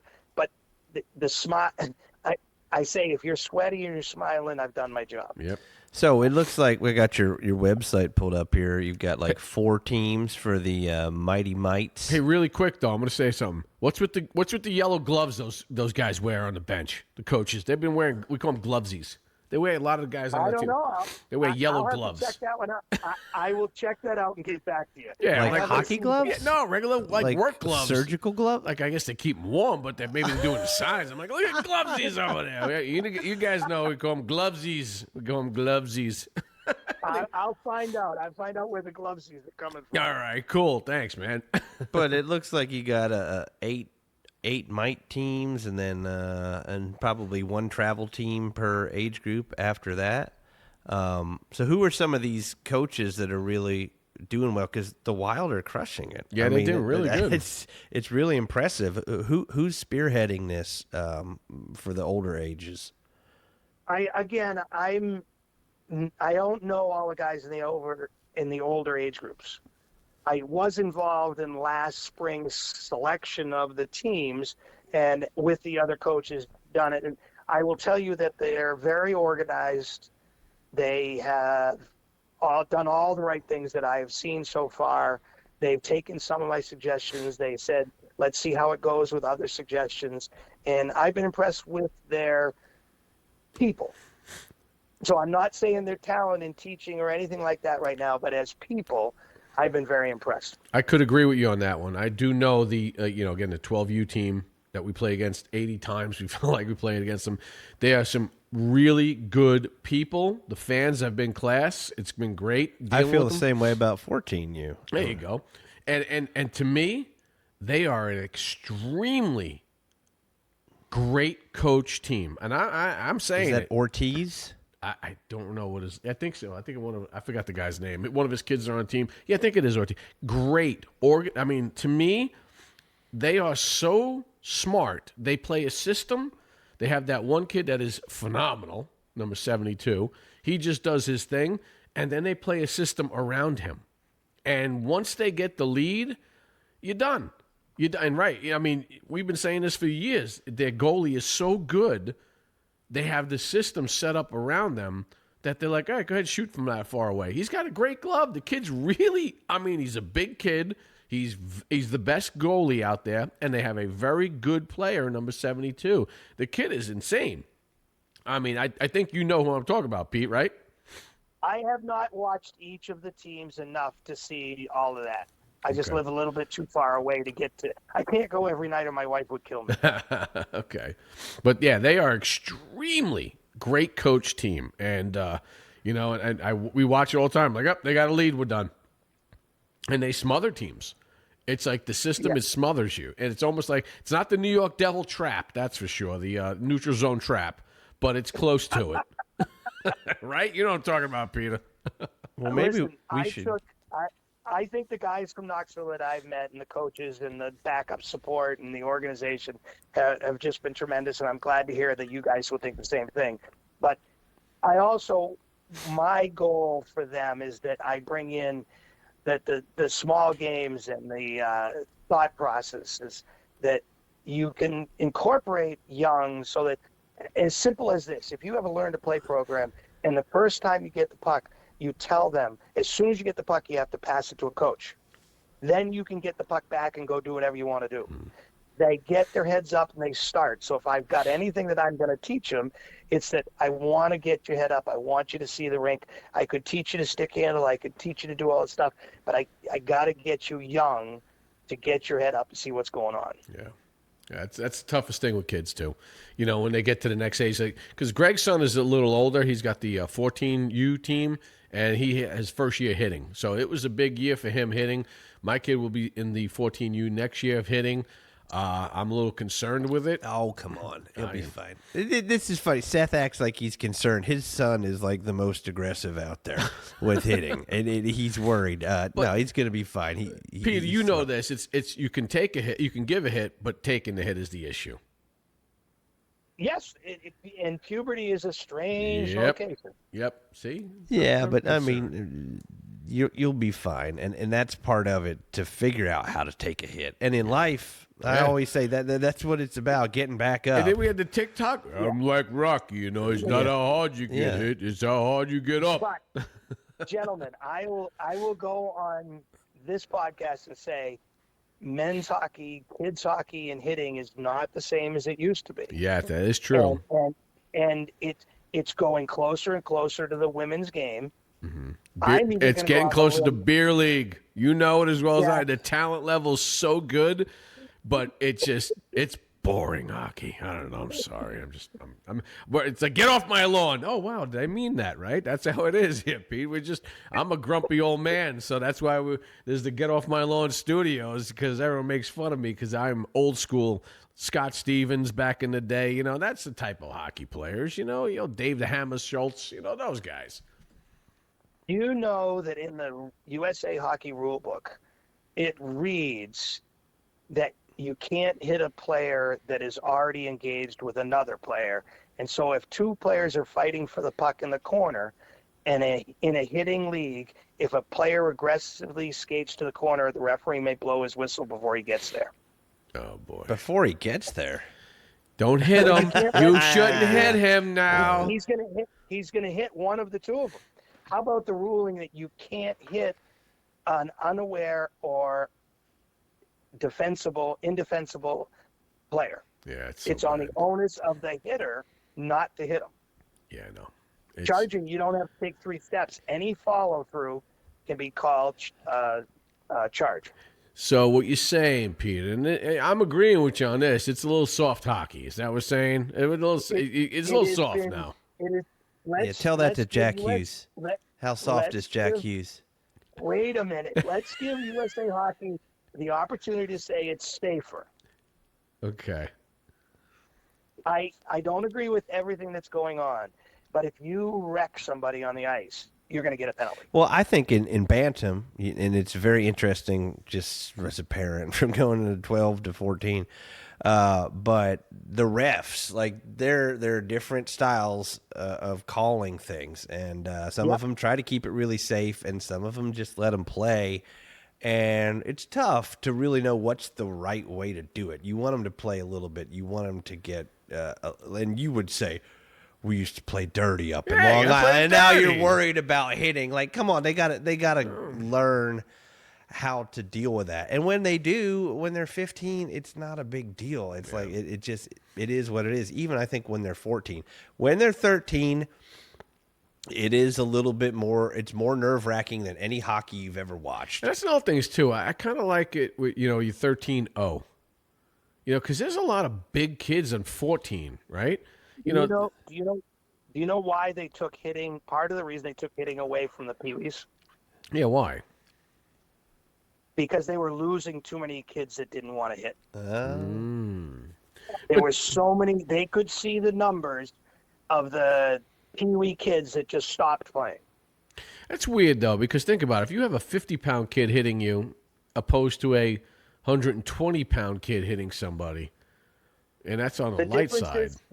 The difference is bigger in peewees than it is in bantams. Exactly.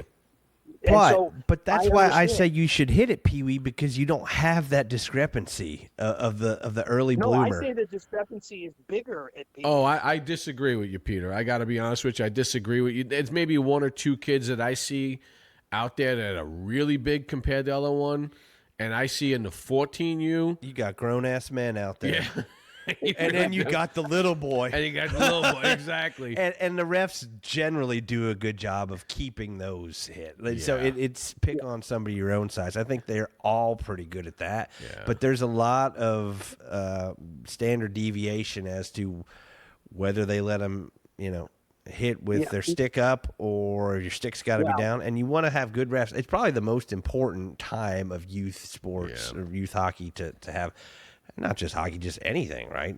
Because that is a really difficult thing, and it'd be great to have 13U, 14U. You just need enough players. You need enough ice time, and it's hard to do that. The elite programs do that. The Europeans do something called bio-banding, where it's not even the age. They group people by their size. That's actually not bad. Yeah. That's not a bad idea. Yeah.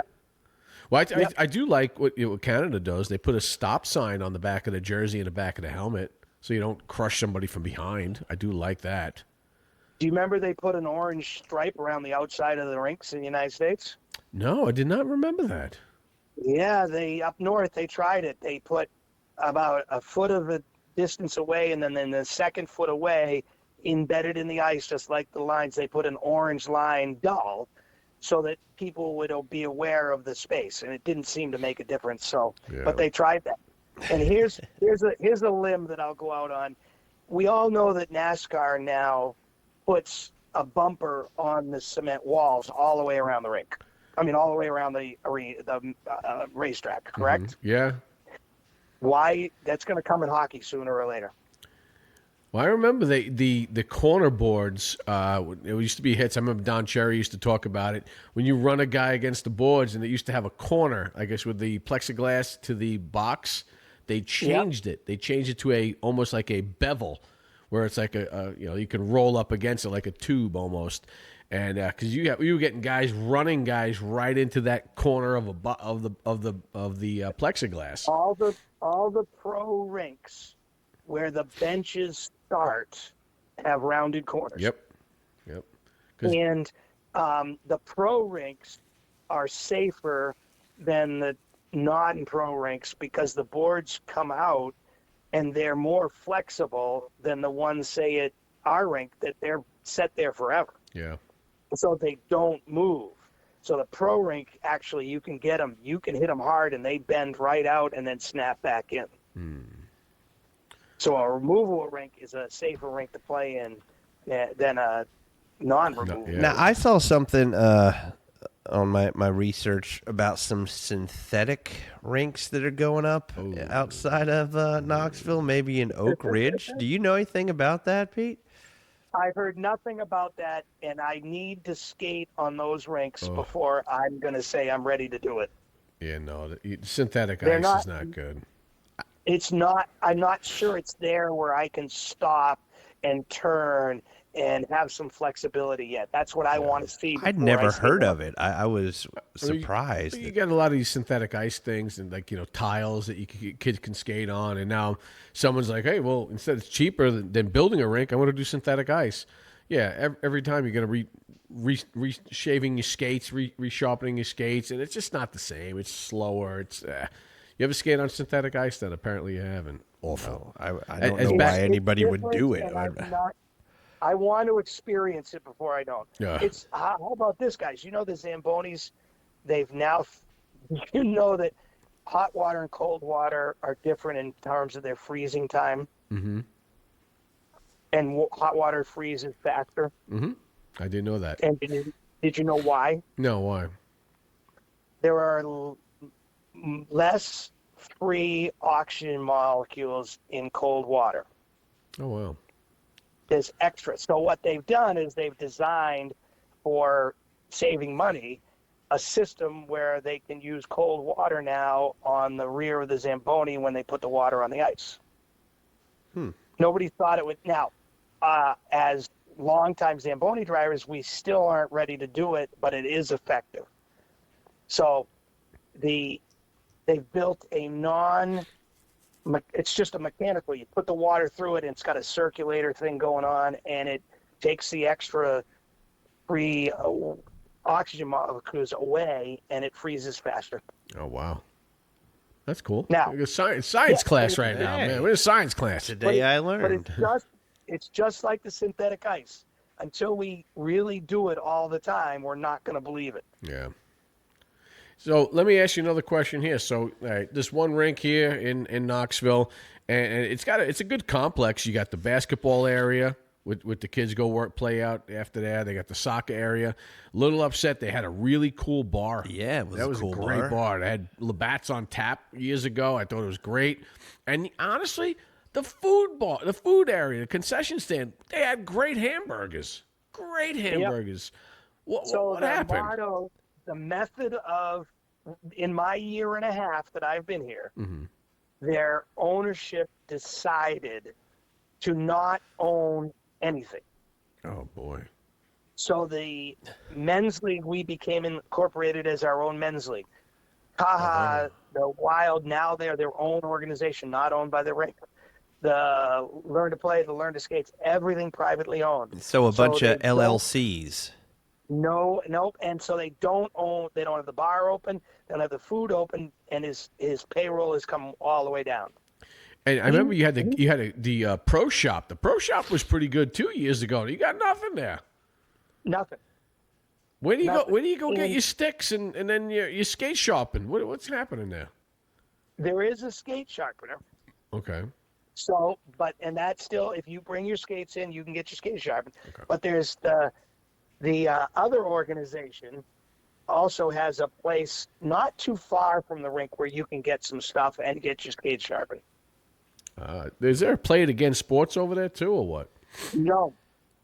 I just don't understand why you wouldn't sell alcohol at the rink. And again, there's like a almost box lacrosse little area in there. No, the lacrosse goes on the soccer field all the time. Yeah. That's a happening thing. And the basketball, instead of running their own basketball program, the basketball court is leased to a guy or a business, and he rents it out. Wow. It's a lot. A lot going on over there. It's a lot going on over there.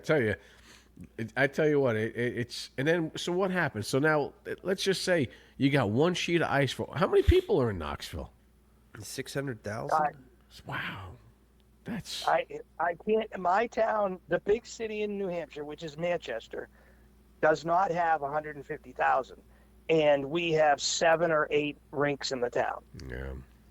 Good God, man. So how is it that they can make money up north and they can't make money in the non-traditional markets? I get it's more expensive with the electricity because you got to keep it colder. They are full all day, whereas I'm not sure Knoxville sells ice at noontime all the time. Yeah. And some, 3 of those rinks up north in the city are city-owned. Yep. So the community rink still exists amongst the private rinks. So they don't have any like Friday night skates and disco balls and the guy and the girl can go on their first date, that type of stuff. Like Happy Gilmore. Yeah, like Happy Gilmore. Hey, the only public skates that were at Cool Sports since a year ago were during Christmas. They don't even have them weekly. He doesn't have public skate. Wow. So if you were king for the day, like what do you think is a good way to maximize the sheet? I mean, again, it's sort of a Frankenstein complex there. You know, we got the Centennial Sportsplex with the tennis courts and the pool. Yeah, and it's a whole different vibe, but like no concessions. Yeah. Right. Well, Shaun's going to fix that, but you could make money. I assumed you could make money on the bar. I assumed you can make money on the food, but it must have been the amount of money. So, and if I had to do it right now, you'd have to figure out what hours you could sell. We had 27 men's league teams last winter. and we have 20 this winter because they raised the cost of the ice. How much was the ice, and how much is the ice now? It was $385, which is reasonable. Yeah, that's not so bad. $535. Good Oh, God! wow. $535. No wonder why everyone's done. Now, do those teams play per? They pay per player or per team? Well, since our board, decided the first year that we needed to make sure every team had 12 players as adult league, and they all had to pay as individuals and not part-timers or anything to get through our first year, so we could get a kitty and a protection, and then we could look at what our constituents wanted. Wow. So we took as conservative a role good. It cut from 27 teams down to 20 teams. Okay. Because the youngest group, which was the talented group, didn't have as much of the free capital that the older guys had. Correct. So the A League and the B League took the biggest hit. And we couldn't play with any more teams, so it sort of worked because with the growth of youth hockey, we're playing so late. Yep. Well, didn't you tell me there was a, over there, you had a big disparity of an A player to a C player, and you couldn't have them in the same league because I know you were like, oh, I want to play with my buddy. And you're like, nope, can't do it. Right. I will tell you that all of my experiences in my life, I've never seen a group of men that really enjoyed playing the game and wanted to have no issues and fair play. And so our committee that I just joined a year and a half ago, I'm thoroughly impressed, and I've said it about their hockey thoughts. We really do a nice job, and they understand when we move them. So as an example, if there's a team that's doing really well, we've already met with that team and said, you guys really have to make a choice. You either have to move up because we've got 4 leagues, or you need to get rid of a couple of players. And they are understanding it. They're trying to figure out how to do it. Yeah. That's tough, I guess, too, if you want to play your hockey buddies. politics. It right is, there. right You there. know? Hey, Even at the But old I've man been level. impressed. I have to tell you, I was the committee. So up north, one of my jobs was running our men's league, and I had a 28-team league, and I did it all. I collected all the money. I made all the decisions. I tried to get people to move up, and I didn't have the ability to do it like we're doing it down here because the guys that play appreciate the fact that they're still playing. And they want to play, so they want to make sure it's as fair as possible. The A League went to 3 teams, and so one team was going to be really good and the other teams weren't. So the 3 basic group leaders got together, and they picked teams and made it better, and they had a great 3-team league. Nice. So it was tremendous. And they all know it was better than it would have been if the one team stayed together. Okay. Wow. Well, I got to tell you, Pete, you've been a tremendous, tremendous guest. And I tell you what, I'm sure you have so many more stories, too, about, crazy parents, I'm sure, being at the rink now. I mean, tell me one good, exciting story at the rink. What have you seen? I mean, you're there all the time. Somebody losing it. Yeah, you're doing a Zamboni, and you're looking at a parent getting all pissed or something happens. Tell me your best story there. Okay. Summer league, end of the summer, going away, got all the good players and all the kids. This is men's league. I'll just give you the men's league one. Okay. And everybody's been playing the league for a long time, and obviously there's a fight or something happens, and a kid's coming off the ice, a man's coming off the ice, but a young man, and a father is at the door waiting to punch out the guy that just beat up his son on the ice. Oh, my God. Is he a big So guy? we get there, we realize it's going badly, and we're starting to head that direction. And the father's coming, and not a younger, but a 20 or 25-year-old referee sees the father at the door, sees that he's probably been drinking, gets to him, starts talking to him, and somehow talks him out of it, walks him out of the rink, gets it so he doesn't get erected, and solves the issue. Wow. It was unbelievable. It was. I thought there was going to be some. I thought chairs were flying, and I saw someone's going to guy with a skate. Well, didn't one of our guests jumped Yeah, off to the somebody? atomic elbow, He threw right? the elbow at somebody. That was Cooler heads Frank prevail. Wright throwing that elbow at one of the guys on his team. Remember, he jumped off and gave him the elbow, and he came up and gave him the old, the belt. He started doing the belt thing. Well, let me ask you this: that's your crazy story, or a mitigated disaster. But you've been around hockey for a long time. What's your favorite story? What's the highlight of your hockey life? Wow.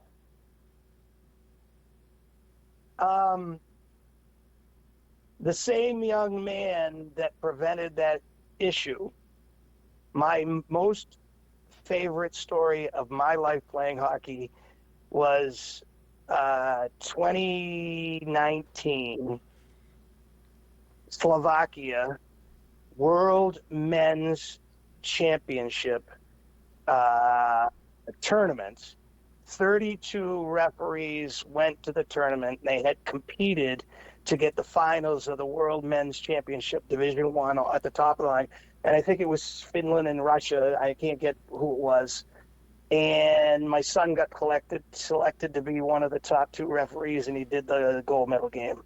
Oh, wow. Awesome. That's really cool.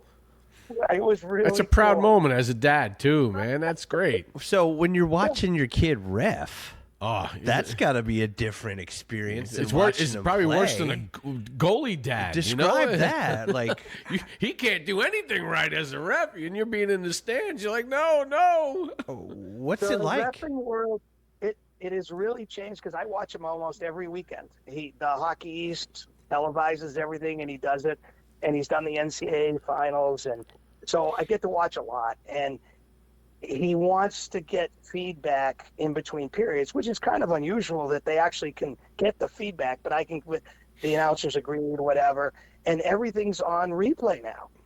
So they go in and they watch, and you're watching your son with his earphones on, then he comes out and then he talks to you and he tells you what's going on. So it's kind of rewarding. And as referees in youth hockey, I will tell you that the fans and the parents have been better since the pandemic, at least up north, since the pandemic, because they know we won't show up. Meaning they're up north operating with not enough referees, and they're operating with 1 referee for numerous games because there aren't enough referees and any referee with talent. Yeah. We had a referee on the show, and exactly what it is there's a dying breed of referees. So you're saying he does Hockey East championships? No, he did NCAA Division I championships. That's what I'm saying. Yeah, that. Hockey Like East. the Frozen Four? Yeah. No, well, I was up there 2017 when I saw Lowell versus Boston College. That was great. So he must have did it. You want to talk about games, get yourself to Boston Garden some night in February, the first 2 Mondays, and watch the Beanpot. Well, that's actually, I'm kind of glad that you say that, because that's we'll get to that later. I've been up there for the championship and the bean pots, and believe me, it's some great hockey. Well, this past 2 weeks ago, BC played their 300th game against each other in the Beanpot final. Wow. You got what? Almost 75% of those kids got drafted or playing in the NHL. Not 75%. Yeah, I say maybe Hockey 50. East, he does it. Yeah. He's been doing it for a number of years. During the pandemic, the longest, the American-born player, Brian Murphy, from Dover, New Hampshire, had done the most games as a linesman in the NHL.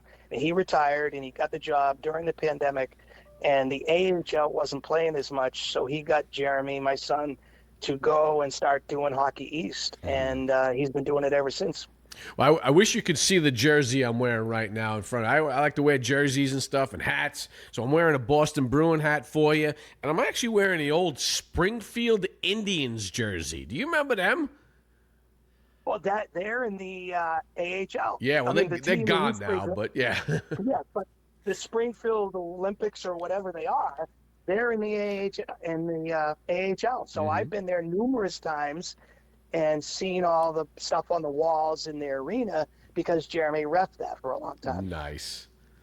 It's a crazy jersey you've got. I say I wear a lot of jerseys. He's got 300 jerseys. Yeah, I got allegedly. a lot of jerseys. So I know, and we talk about this stuff, and this is the ode to you. You know, the Springfield up the Northeast, and you know, hey, listen, I want to say thank you, Peter, for coming on the show and dealing with this and having. First of all, you're a great man. I got to be honest with you. I sat there. I had to go to the bathroom so bad, and I held it because we were just talking for so long. We were, because I was actually, in a way, Pete, I was hoping you'd open up the bathroom door for me, but you didn't. But anyway, we're all right. You're like, oh, he's a nice guy. Let me go open the door. But you didn't, Pete. So just remember that next time when someone's hopping around looking for a bathroom over there in the middle of the morning. Could be a podcaster. Exactly.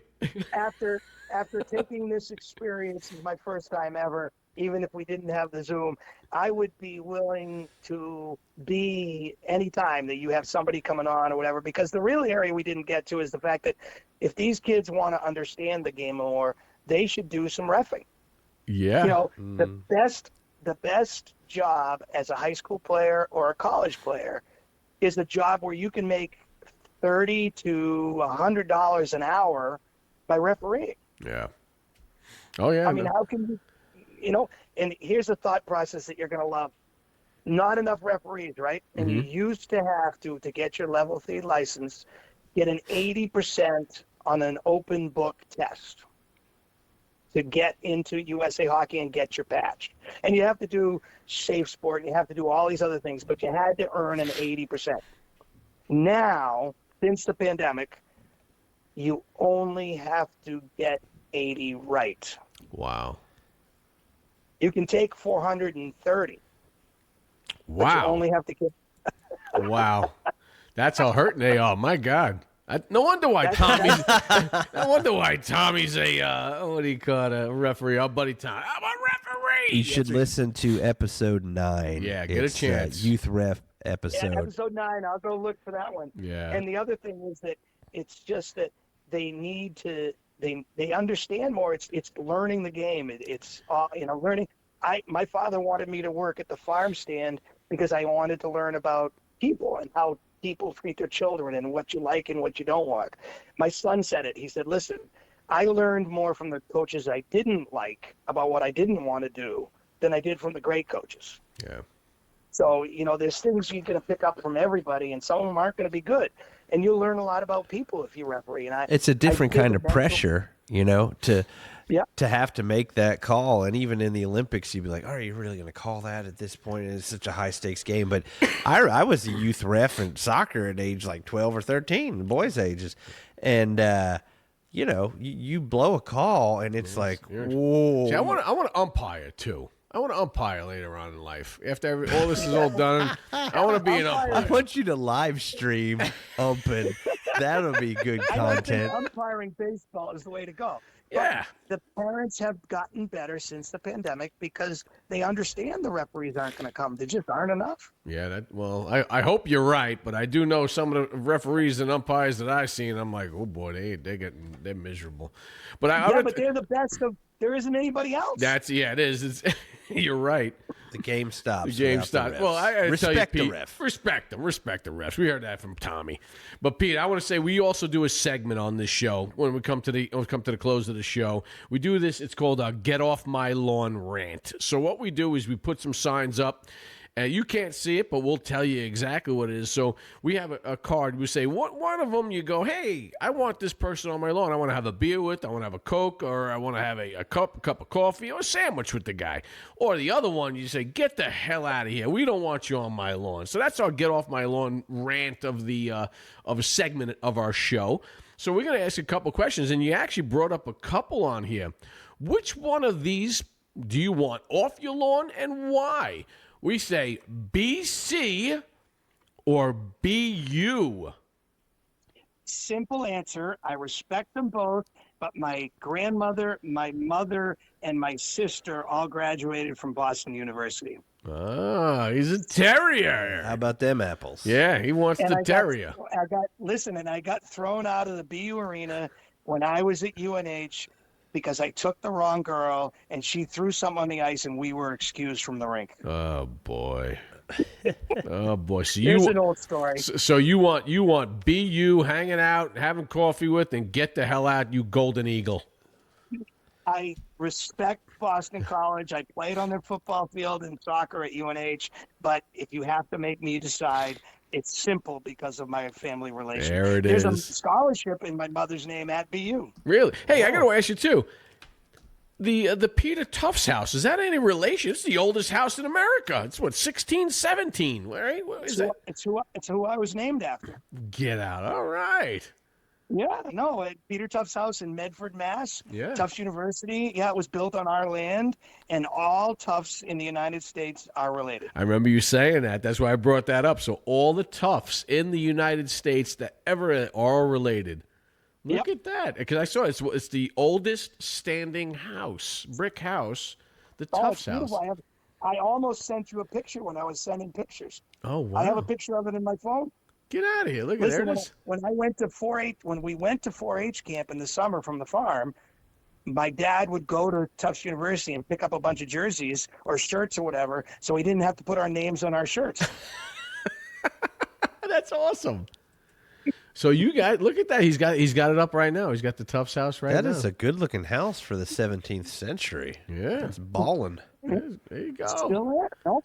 That's what awesome. I was named after. Beauty.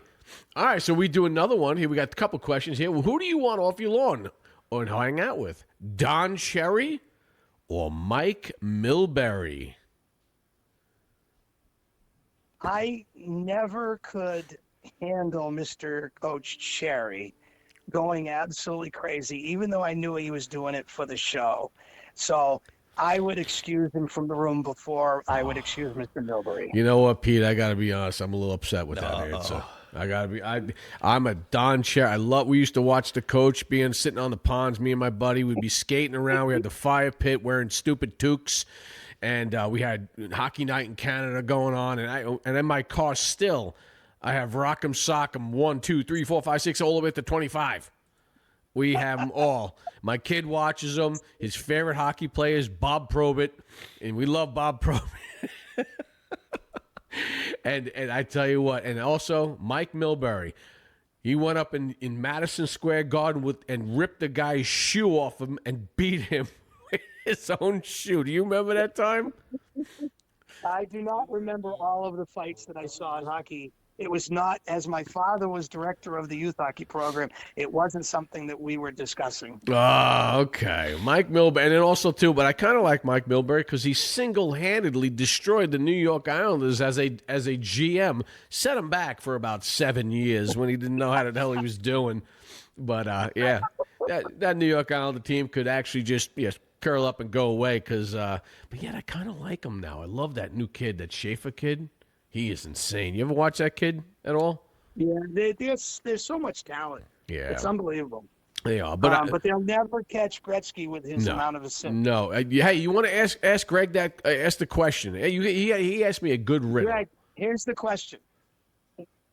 There are 6 brothers that have the most points in the NHL. Okay, the Sutters do, but who 2 brothers, and it could be Sutters. What 2 brothers have the most points ever in the NHL?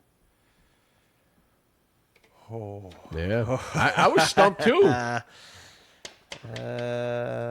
Yeah, I'm not gonna wager. It's a trick question. It's a trick question. No. They're real brothers. And I got to let you know though, Pete, he's got Bob Probert videos going on right now, and I'm enjoying every minute of it. I don't know, but I'd give a shout out to the Kachuk brothers and the Hughes brothers. All right, it's a new generation. But not close. Wayne Gretzky has a brother that has 6 points, and he played for the Tampa Bay Lightning. Oh, but he also played up there with the. Trashers, right? Yeah, he played on the Trashers. Yeah. Danbury Trashers. Yeah. Well, now listen, if you got the 6 Sutter brothers and you take any one of the 6 out, the Gretzky's still have more points. Yep. Hey. That just puts things in perspective, isn't it? Last one. This is the last one here, Peter, and you mentioned kind of it before. And believe me, I asked these questions before you even brought them up. Which one would you want off the lawn? Would you want the Frozen Four or the Excuse me. Oh, I sneezed. The bean pot. Which is a place out in Crossville. Yeah. Are you asking which I would rather watch? Well, which one you'd rather hang out with, basically, or which one you're like, we're out. Which is your favorite out of the two? Bean pot or Frozen Four? The most exciting hockey match I've ever been at in any hockey, soccer, basketball, anything was the bean pot. Mm-hmm. It's the most exciting hockey because it was in the old Boston Garden. The place was rocking, and everybody was there. And the bean pot's amazing. Who played that time when you watched that when you went there? I don't even remember, but it was one of the 4 schools. Yeah, They exactly. played each other. Now listen, what do you think the BUBC played 300 times? Yeah. Who's got the most wins? What is it tied? Isn't it tied?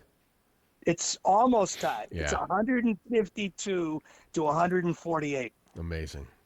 That's great hockey. I mean, I wonder what Michigan State is. Oh yeah. Well, Greg was at a Michigan State game. We have a I don't know if you get a chance to watch. You do TikTok. I think I sent you a TikTok video, but I don't know if you do TikTok or not. But Greg was there. He had a couple of the spirits were high. It was quite a day. We went to the Yost and the Nun in the same day, and they were ranked number 1 and number 2 or number 3. Yeah, great experience. I mean, but I had to say I came down a Michigan fan. You became a Michigan fan. Yeah, no, you can't go wrong with any of the schools that we talked about. And college hockey is just so much fun to watch. I was going to say that too. I'd rather watch college hockey. My friends that don't know a lot call me and don't watch hockey all the time. They'll call me up all the time and say, "Hey, see Jeremy, whatever." And they say, "Can't these guys beat the pros? They look like they're going so much faster." And what I explain to them is that the college mind doesn't respect the other college mind the way the pros respect each other, and they won't kill each other. The college kids just want to do or die. Piss and vinegar. Piss and vinegar. Hey, because they want piss and vinegar. That's a good way to put it. Yeah, they want to get there. That's it. They want to get there. And watching college hockey is so much fun, and it's more exciting. It's the skill. It's incredible. You got guys in the NHL just taking off almost now. They're like, but yet when they open it up, you're like, wow, that's insane.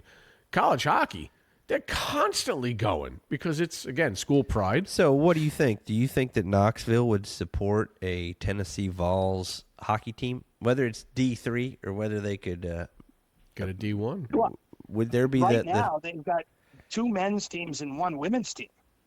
They have 2 club teams. They have to practice at our place sometimes. So I think that they could. It just depends on.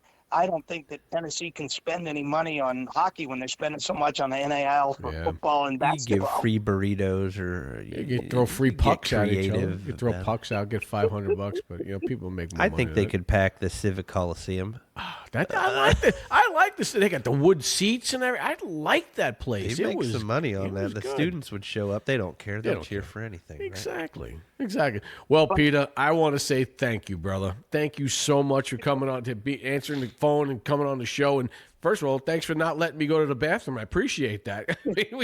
I'm never going to that's never going to go away. No, it's not. I think I got to go for surgery. I think you hurt something in there. I don't know. You let me go. That's for sure. So, so I'm open to any suggestions, and if we get any ideas, so feel free to call me. It was fun to talk hockey. How could anybody not want to talk hockey? Exactly. And make sure you spread the word in Knoxville, because we've got a pretty good following in Nashville here. But we want to expand to the Tennessee teams that we like. Yeah, no, all Tennessee, and even the Huntsville and Alabama. It's sort of a non-traditional hockey forum, but there's a lot of great teams and a lot of great people. I'd like to ask of you guys. Okay.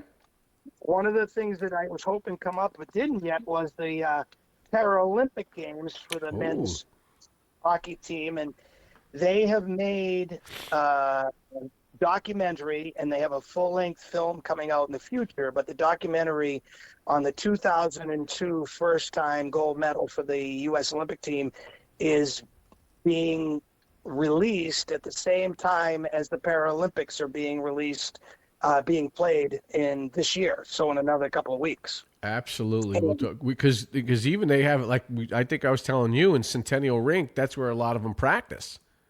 They practice it there.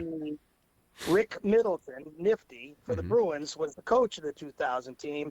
And one of my good friends, Tommy Moulton, good businessman and everything, and grew up where I grew up, is the executive producer, and he was the assistant coach.